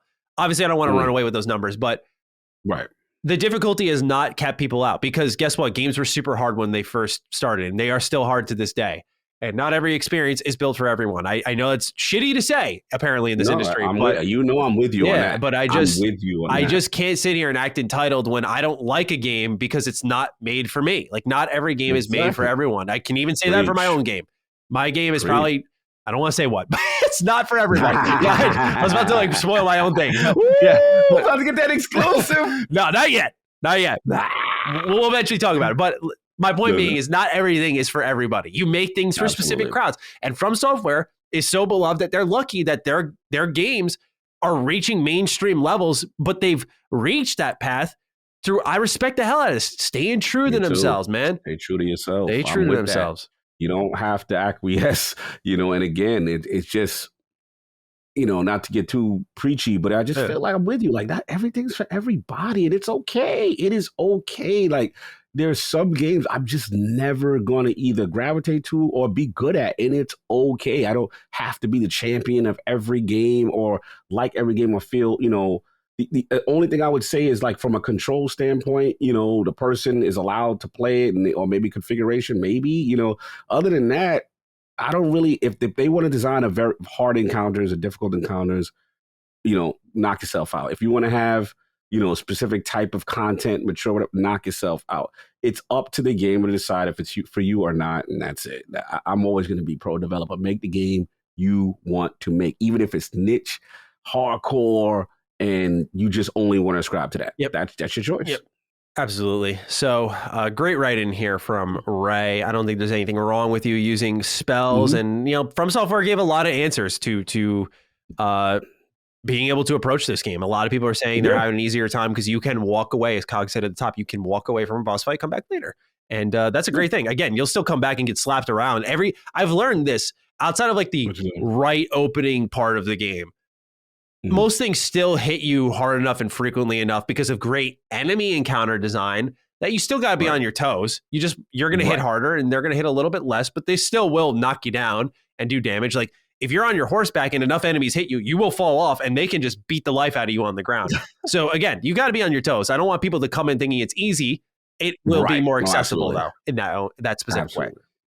Absolutely. All right, let's talk with the Rogue who watched our latest episode that went live on free feeds of Defining Duke Ultimate. He says, "Sup, Dukes, I was listening to Defining Duke Ultimate with Mark Dara, and when he was describing how to make a big game efficiently, it sounded to me like he described the exact model that the initiative is following," which, Cog, I think you said.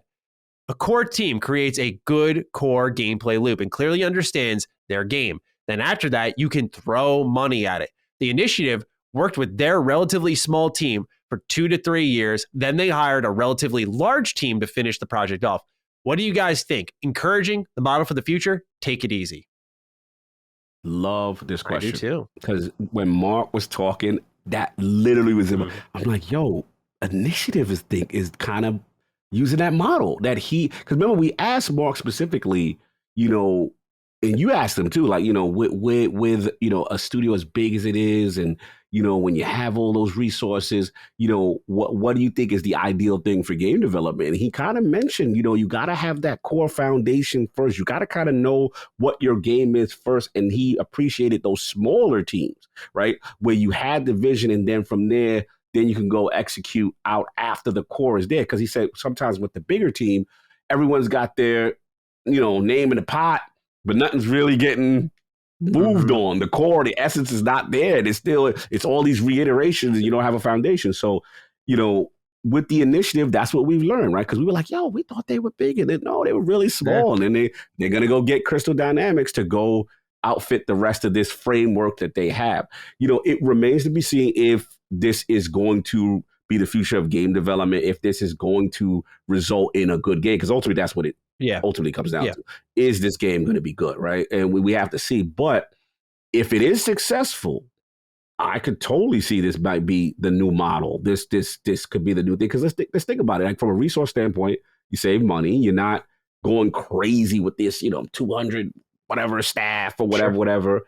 And as long as you got that framework and a strong team that makes those tough decisions, kind of like what Mark iterated, then that's why initiative is very interesting. I'm glad Rogue brought it, because literally when Mark was talking, I'm like, oh, that's kind of what initiative is doing. So what do you think? Could this be something that could be a model, or where you at? This definitely to me seems like a good model for the future. I don't mean to keep bringing it up because I'm sure it can get a little annoying because I don't have anything to show for it, but I just reference a lot of my experience with game development because it's better me regurgitating what someone said and instead of just referencing my own intimacy with game development. And what I've really learned is, we can look at someone like Ubisoft as a strong example that they have so many staff, so many teams, yet their games kind of come out the same. And there are really weird creative decisions like, why is the menu like this? Why does the combat function like this? And it feels like different heads are doing different things. And it's exactly that. When you have the prototype being built by a company saying, this is the set of systems that we're working with here, and now build on top of that, that's a lot easier than Ubisoft, which effectively has too many cooks in the kitchen, right? They have too many minds on the design team. Everyone wants a piece of the pie. They should honestly slice it down. I know that may result in people not having jobs, but I'm just saying for the sake of the game, like this is something that's why those games suffer, because too many people have input. And it's not just like, this is the design of the game. This is what it's going to be. Let's build on top of it. Because it's like, think of Legos and building pieces on top of whatever you're making, right? Let's say you're making a Lego car or building or whatever. Instead of buying a whole new set, you rearrange the pieces you have. And that's what good design is. Creating enough systems that are flexible, that can be bent in a number of ways, where instead of making a whole new thing, you can creatively use what's already there, which saves time. And the way you get that, ability to figure that out, test it, adjust, etc., and repeat is by keeping your team small. You keep your team small, it's why you see a lot of indie games coming out creatively with a lot of ideas that all seem to fit well together. Their teams are small. It's not 80 people on design. It's like 4, 2, maybe, not a lot. And the vision's very guided. Does that always mean the game's going to be good? No.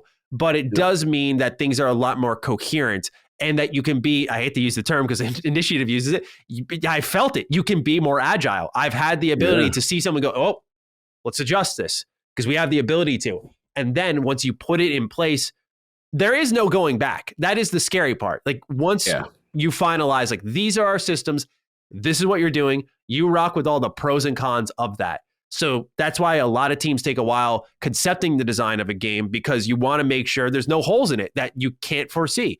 Obviously, you can't see everything it'll present, but if your biggest issue in an RPG is how something maths out, you can figure that out. If the issue is instead class builds and new features that would fix that, that's where you start to run into a wall. That's where you start to see delays. So I think the model of a small team creating the idea and then bringing it to kind of the workhorse is excellent. And I hope that the initiative thrives with this, because I want other companies, from my experience, to follow suit with that. Because I could totally see what we have for our game, this kind of prototype, this working design of it. I could see us sending this to someone and be like, all right, you got it all. Make something on top of this and throw money on it. Execute, right? Because at that point, the pressure's on making fun stuff, right? The hard work is out of the way. The hard work is designing. Then it's like, again, the Lego stuff. It's like putting the pieces together, trying things out, building encounters, designing those. And of course, there's hard work and all of that. But I'm going on and on here. My point being that I think it's encouraging to hear what Dara said. I hope that if he comes back to the games industry, he does that. And I hope that the initiative thrives with this idea, because I could definitely see more following suit and having less of this, like Rockstar, we see it like thousands of people on a team. It's just, I don't think sustainable in a lot of ways. It's a valid discussion, and it could be an industry pivot right before our eyes that we're not even realizing, could happen. And I am a firm believer that you do need to know what the core essence of your game is. And I do feel in the industry, sometimes with the bigger teams, not all the time, but sometimes you play a game and you're like, damn, this thing has so much potential, but they didn't know what they wanted to be. They're like, do you want to be a stealth game? Do you want it to be an action? You're trying to put all these different elements in it, but you don't have your own identity. Yes. And I think the best games know what they are, and they stay true to what they are. You know what I mean? And I think that could hopefully, again, if proven successful, if Initiative's vision proves successful, I think you'll start to see, it's like a copycat league. You'll start to see other new studios, kind of adopt things like that or make pivots. So I'm just going to be curious to track. Yes, absolutely. So thank you for writing in, Rogue. Certainly an interesting conversation to have. And now let's talk with Sean Paul. Hey, Dukes. I recently just played God of War. That was Gears of War. I'm in that Xbox mindset. God of War and Horizon Zero Dawn for the first time on PC this past month. And now I'm making my way through Elden Ring, which got me thinking, how much technical innovation is necessary for Starfield to be considered a truly great game? While I'm a fan of Skyrim and I'm tolerant of Fallout 4, you can't deny that the games are both ugly and janky. We'll talk. Hell, the studio is commonly referred to as Bethesda, and not without reason. Hold on.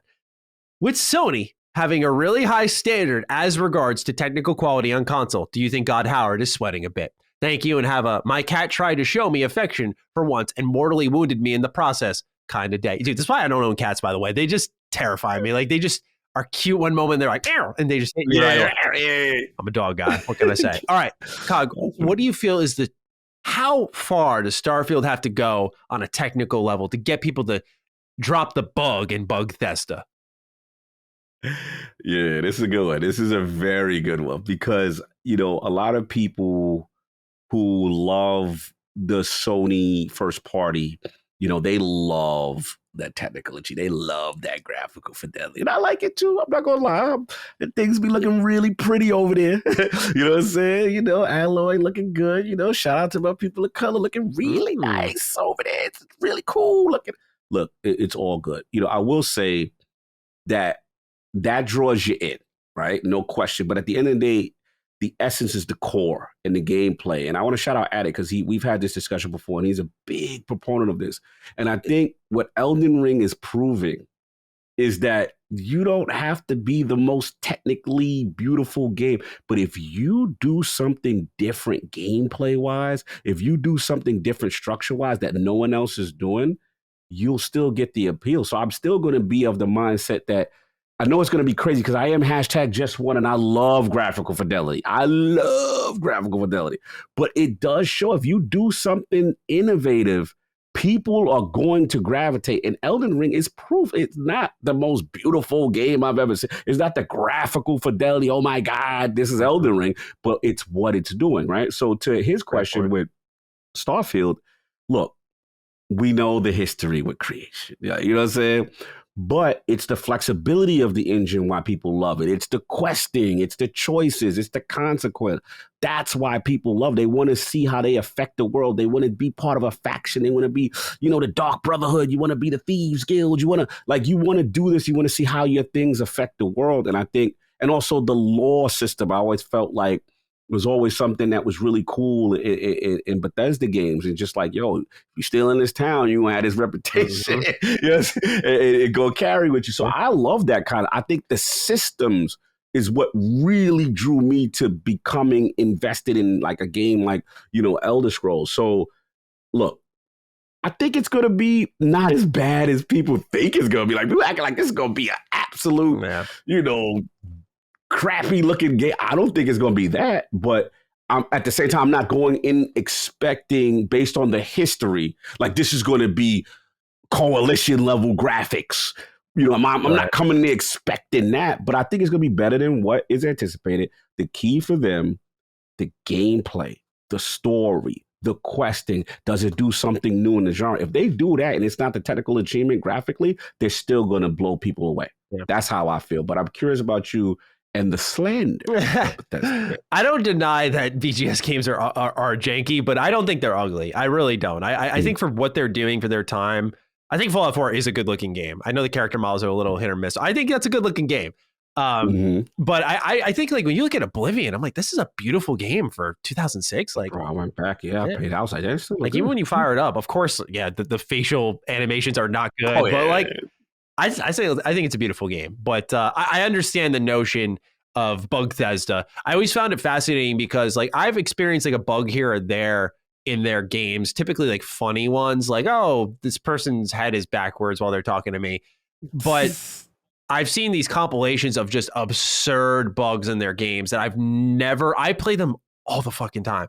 I've never seen them. I've seen it with 76. That's why I kicked the shit out of that game. But I did not really experience that heavily with Fallout 4. So I always find it interesting.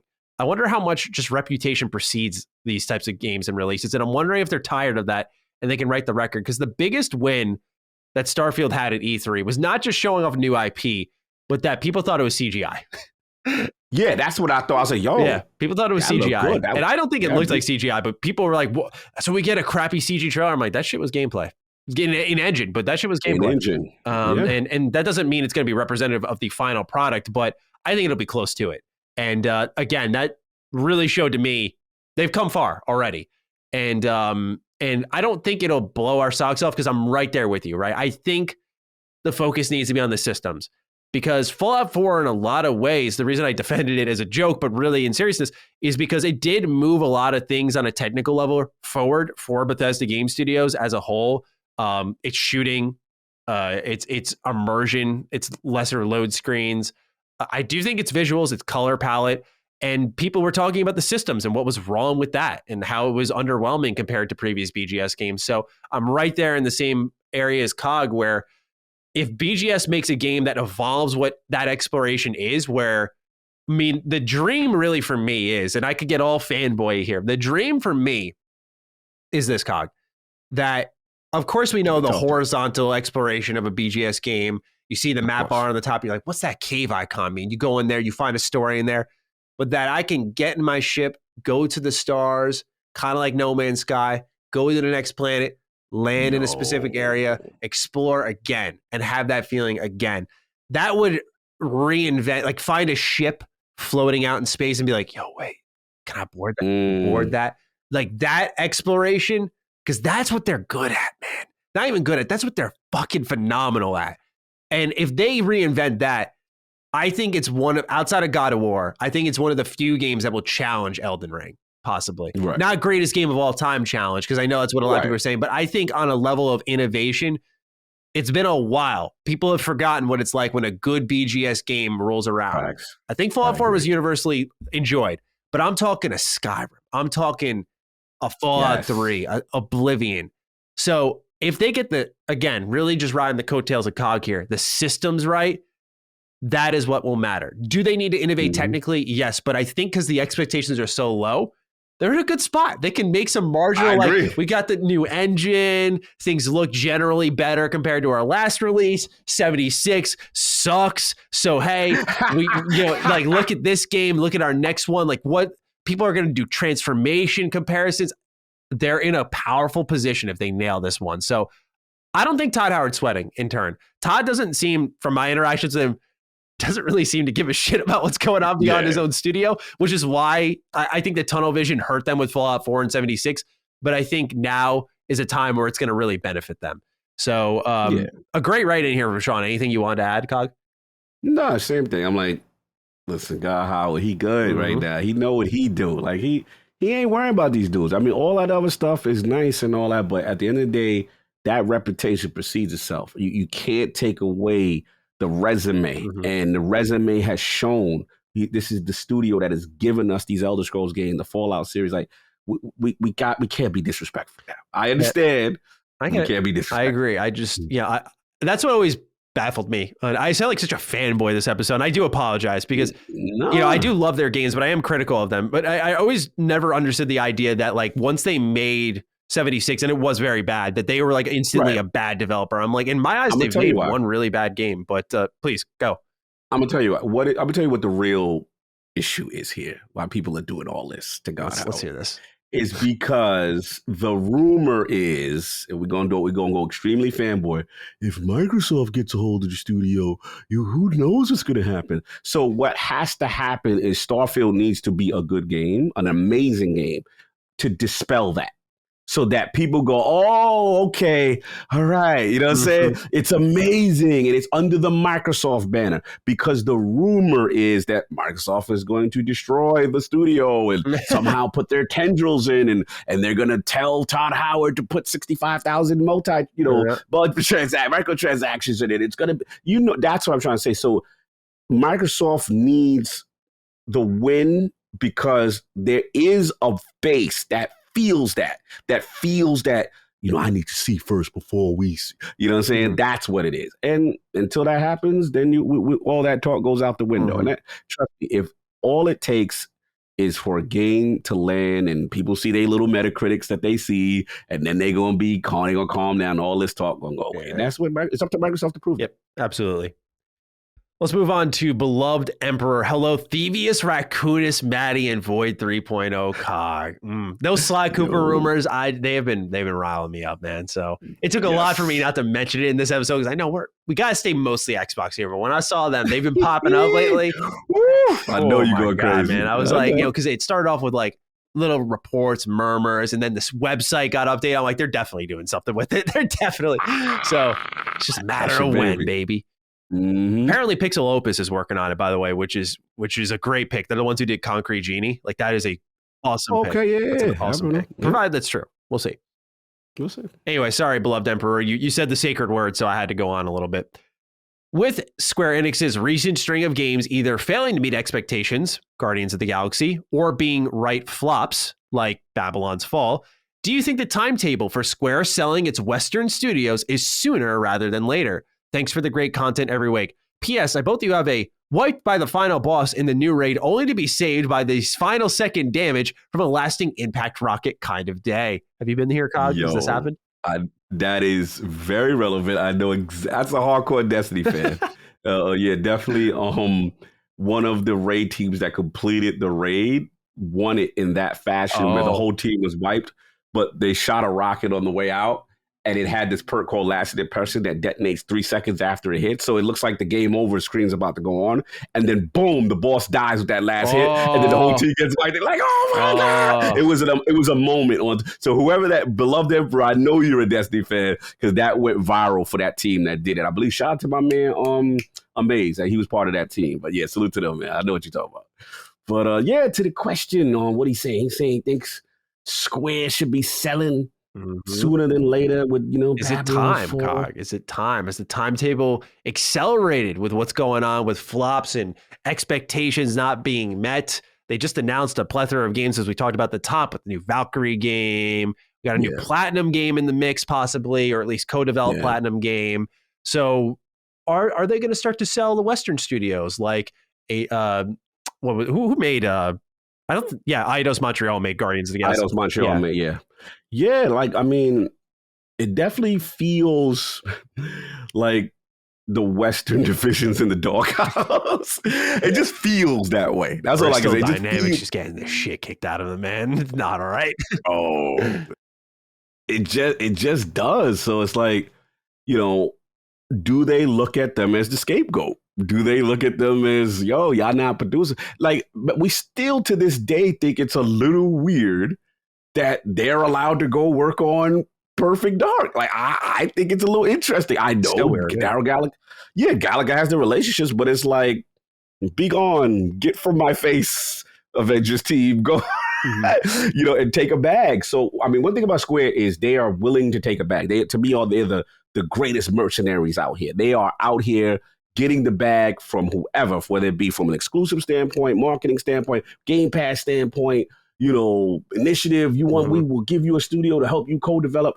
They willing. So I don't put it past them.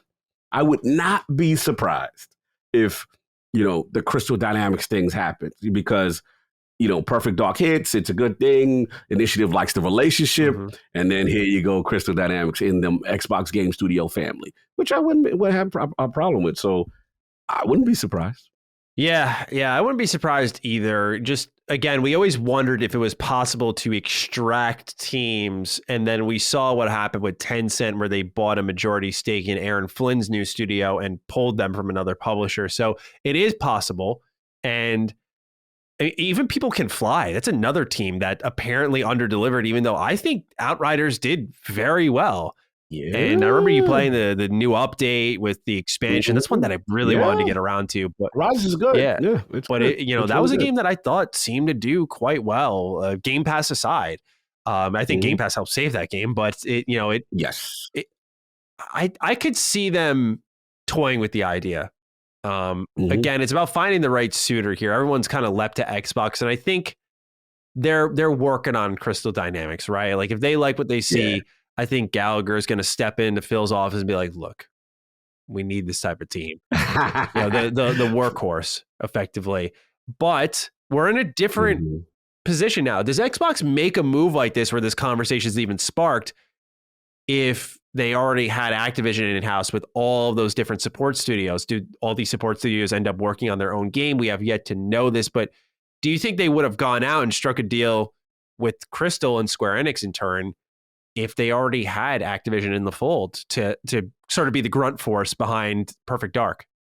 It's a good question. I think we may need to get our LSM affiliate on soon, Hogue Law, because the reason being is that we know what's going on with the climate with Activision, right? And a lot of new information is coming out there. Yeah. But I am so curious, man.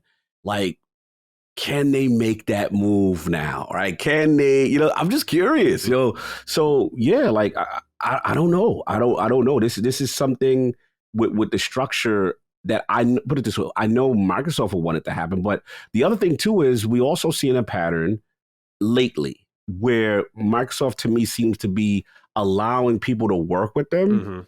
And I'm almost getting a sense like it's a trial run. Let's see how you do. See how you do. You're working with Redfall. You're working, okay. These guys, what's these guys? Who's the guys that, who's Avalanche? What's Avalanche doing? That's them, right? Avalanche just doing, yes. Yeah. You know what I'm saying? Give you contract, go check that out. Chris said, okay, you're going to work with it, go check that out. And then if it goes well, maybe that's the prelude to the deal, right? Kind of thing.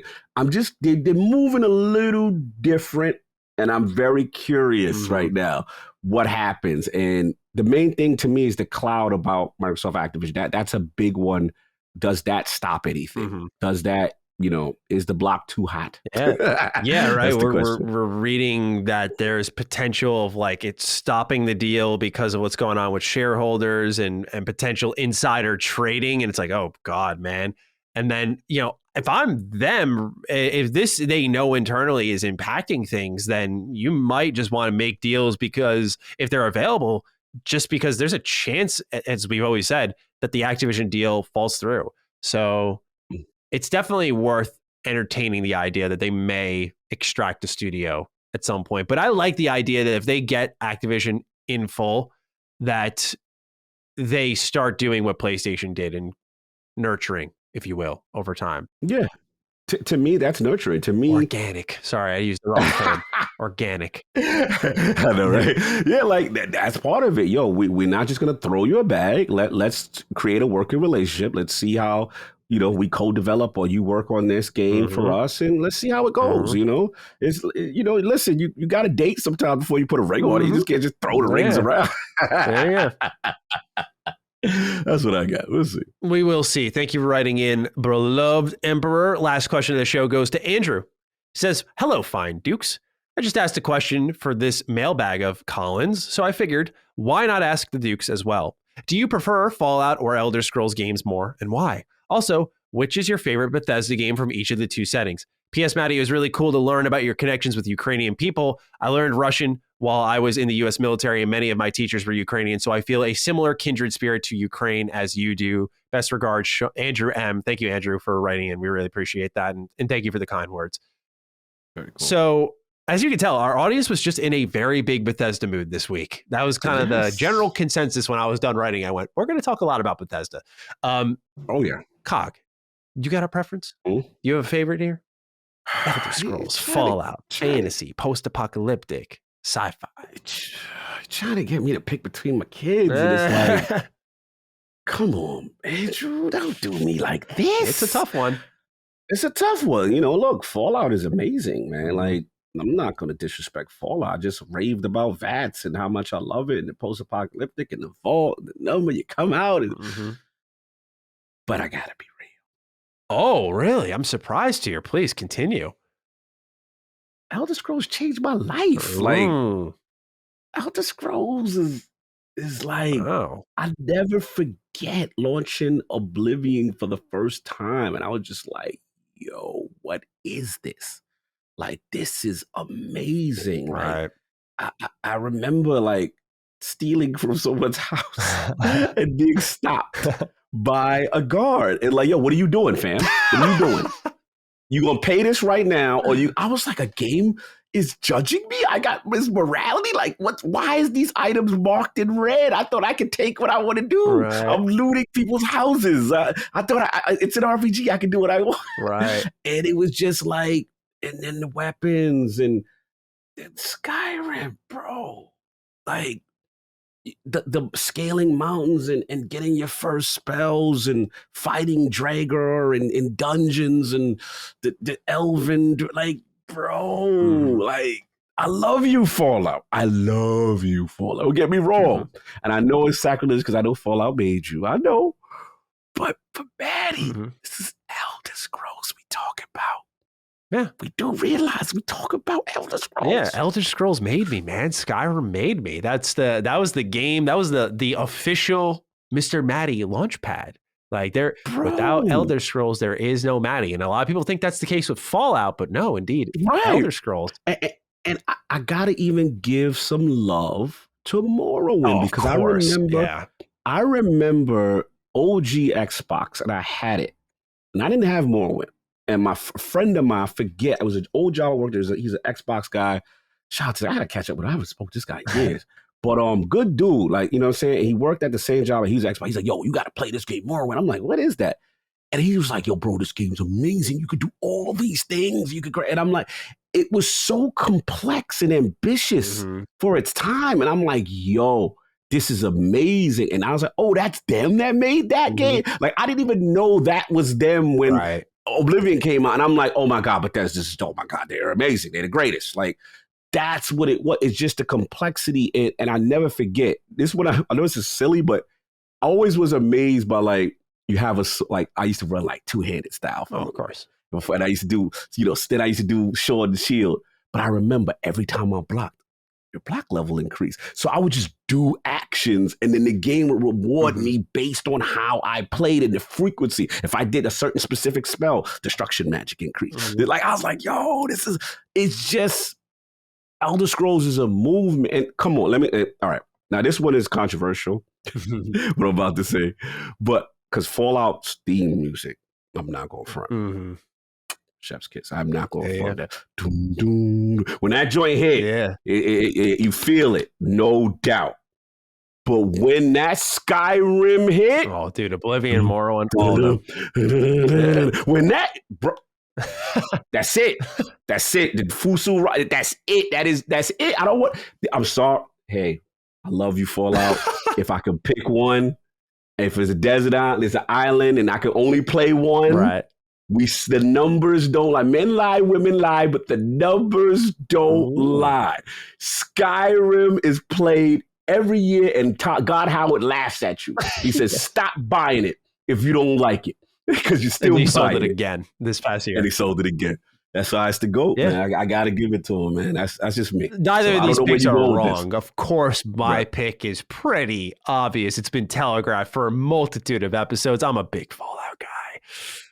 Elder Scrolls made me, and I love Elder Scrolls. Like if Bethesda said we're dropping Elder Scrolls 6 instead of Fallout 5, I would not be angry, because Elder Scrolls still kicks ass. But Fallout, man, there's just something special about a Fallout game. The Fallout created my love for 50s music entirely. Like I still grind. Technically the Fallout soundtrack, but that is like my favorite genre of music to listen to when I'm just chilling, because for me, like that just good times, right? It's funny, like post World War II, right? But it's like, it's just an era of music that I love. I love the style of it, and then you have this game where there are laser rifles and plasma rifles and mutants, but you're listening to that. It makes no sense, and that's why it's so incredible that it exists, because just a group of people at one point said, fuck it, why not, right?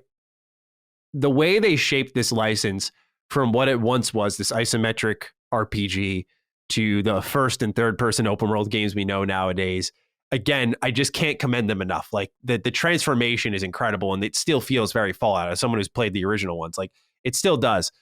For me, I think what pushes me over the edge, Cog, I gotta hear this. Setting. Okay. You know, I was growing up a big Assassin's Creed fan because I loved the setting, right? I always call it history of the video game. You know, am I going to the American Revolution, the Italian Renaissance, so on and so forth? That's what really clicks with me with Fallout. What bombarded location in the United States of America am I going to? And how has it been transformed? Where I think that's where the creativity shines. Seeing the Lincoln Memorial be used as a radio tower to send out messages to the people. Shout out to Three Dog. Yeah, shout out to Three Dog, right? Love Eric Todd Dellum's voice behind Three Dog. You know, the way they take these locations that you've seen, you've visited maybe, and transform them into fortresses, weapons, hosts of destruction. It's incredible to me. It's like the best form of artistic expression. It's just a crunchy world where a lot of ideas that typically don't align all work in unison. Post-apocalyptic, sci-fi, mutants, 50s music, all coming together in one. Shout out the Pit Boy. It just, the Pit Boy. Even the character is cool. Like, I could go on really, but for me, I just think that with Fallout, there's nothing quite like it. It's my go-to line whenever I talk about it. You get a lot of fantasy games, and that's not disrespecting Elder Scrolls, because I don't think there's any better. No, you disrespected Elder Scrolls. No, because there's no better fantasy game than Elder Scrolls. I'm gonna let you continue. But with Fallout, you can confidently say there's nothing at all like Fallout. There's just nothing like it. Role playing, mutant hunting, and 50s music, open world exploration. It's just top tier video games, in my opinion. Peak fiction, nuking Megaton. The choices are legendary in these games. Like people always slam Bethesda Game Studios for their writing, and I'm like, oh no, there was choice. Yeah, I'm like, consequence. No one talks in earnest, I feel, about the specific choices in New Vegas, because I think it's about branching narrative paths and not really necessarily the monumental world-shattering choices you make, but rather the faction you're leaning towards. That's not disrespecting Obsidian, but you don't have that megaton moment in Fallout New Vegas. Like, and that's not to me start pitting these against each other, but I just feel like Bethesda Game Studios choices get disrespected. Like when you have the 10 penny tower, you know, these rich old people living there, and you can talk to the ghoul out front who's pissed off that they're living up there with privilege and riches and keeping them out. And you can raid from the basement, come in, kill them all. Like, just the choices in these games are awesome across both of them. I love these games so much. It's just a very unique game world. So that's why I'm a little bit nervous about the TV show, because I don't know if it translates well there. But Kyle, you look like you're really judging this choice here. I'm very upset with you. Oh, man. I get it, bro, but you wildin'. This is the first fight we gonna have on the phone. You wildin'. How dare you? Like, I get it, bro. I love Fallout, but it's like, we talking Elder Scrolls. Like, we really doing this. Of course. There's levels. Like, I get it. And Fallout means so much to me. I love Fallout. Right. But this is Elder Scrolls. Do you understand what we do? We're talking about, here's why I'm coming for you. Because I had to post a lot. Yes, post-apocalyptic. Mm-hmm. But it is not you don't get the snow-capped mountains. You don't get the varied biomes. You got green and orange all day and a vault. I'm talking about I'm talking about magic spells, dwarves, elves, Nords. I'm talking about races, red guard. They got black people in it. They got red guards. Like, bro, we got our own race. I'm just joking. But all jokes aside, but like, bro, it's just like the fantasy nerd, like Game of Thrones / you know what I'm saying, Lord of the Rings. You could do all your fantasies and then the play style. Now, I will give you combat. Oh, really? Wow. I'm surprised about that. That's like the one place I think Elder Scrolls completely wins in. Because the only thing is the butter knife part. Sometimes yourself be feeling like a butter knife sometimes. But if you do like hack and slash stuff, I like a little bit of, I like VATS. I'm not gonna front. Mm-hmm. I think VATS is God tier.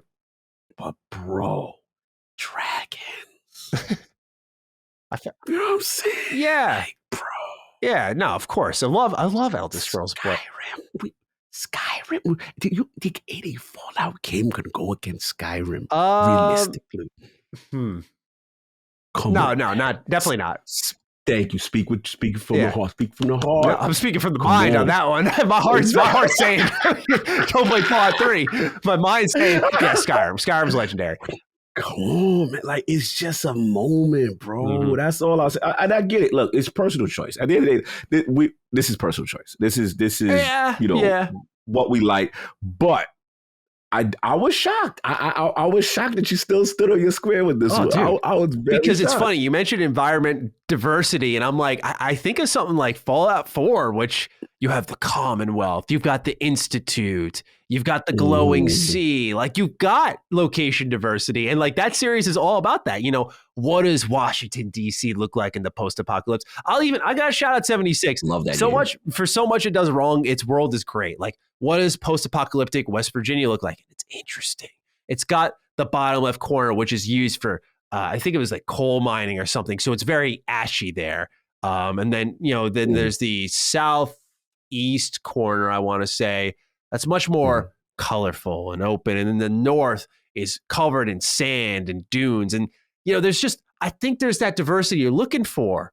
You'll find it. You're just not going to find Snow Peak Mountains in Fallout. Actually, I'm wrong. Cog, send your ass to Jacobstown in New Vegas because they are there. There is snow-capped mountains there. There is. Aha, got him. All right, you got me on one. Okay. One location.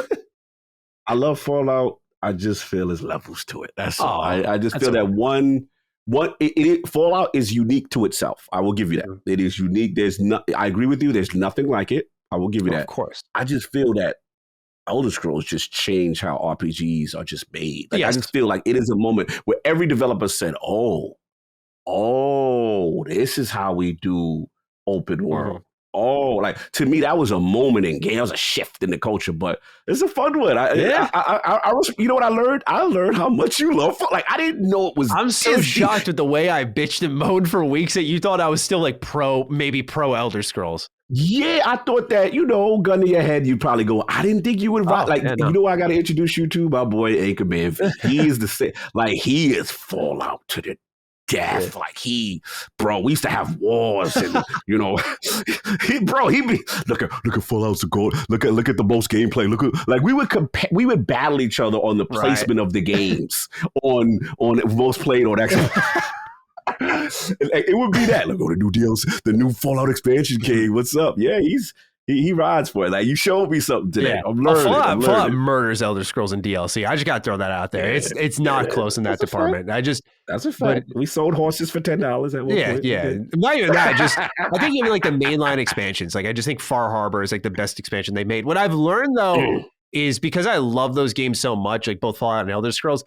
I'm just a fan of BGS. Like that's why I'm excited for Starfield, because I could see myself potentially, if it's good, loving it as much as Fallout, loving it as much as Elder Scrolls. Like, they just make, well, it's not 76. They just make really great open world games to explore. And the idea, to get on the Starfield train for a sec, that they're talking more hardcore, more background creations for your character, like kind of like Mass Effect. I'm loving what I'm seeing here, because that's been missing since Oblivion, man. And that's one thing I think Fallout's got some of the best choices they've made, but like Oblivion and Morrowind, they got role playing on the gameplay front. Faction. Bro, the Dark Brotherhood, the Thieves Guild, the fighting. Come on, bro. We're disrespecting the Enclave, the Brotherhood of Steel. Come on, man. We're disrespecting those. I think the Dark Brotherhood's the best faction they've made, like even above anything they've done with Fallout. Straight murder. Murder.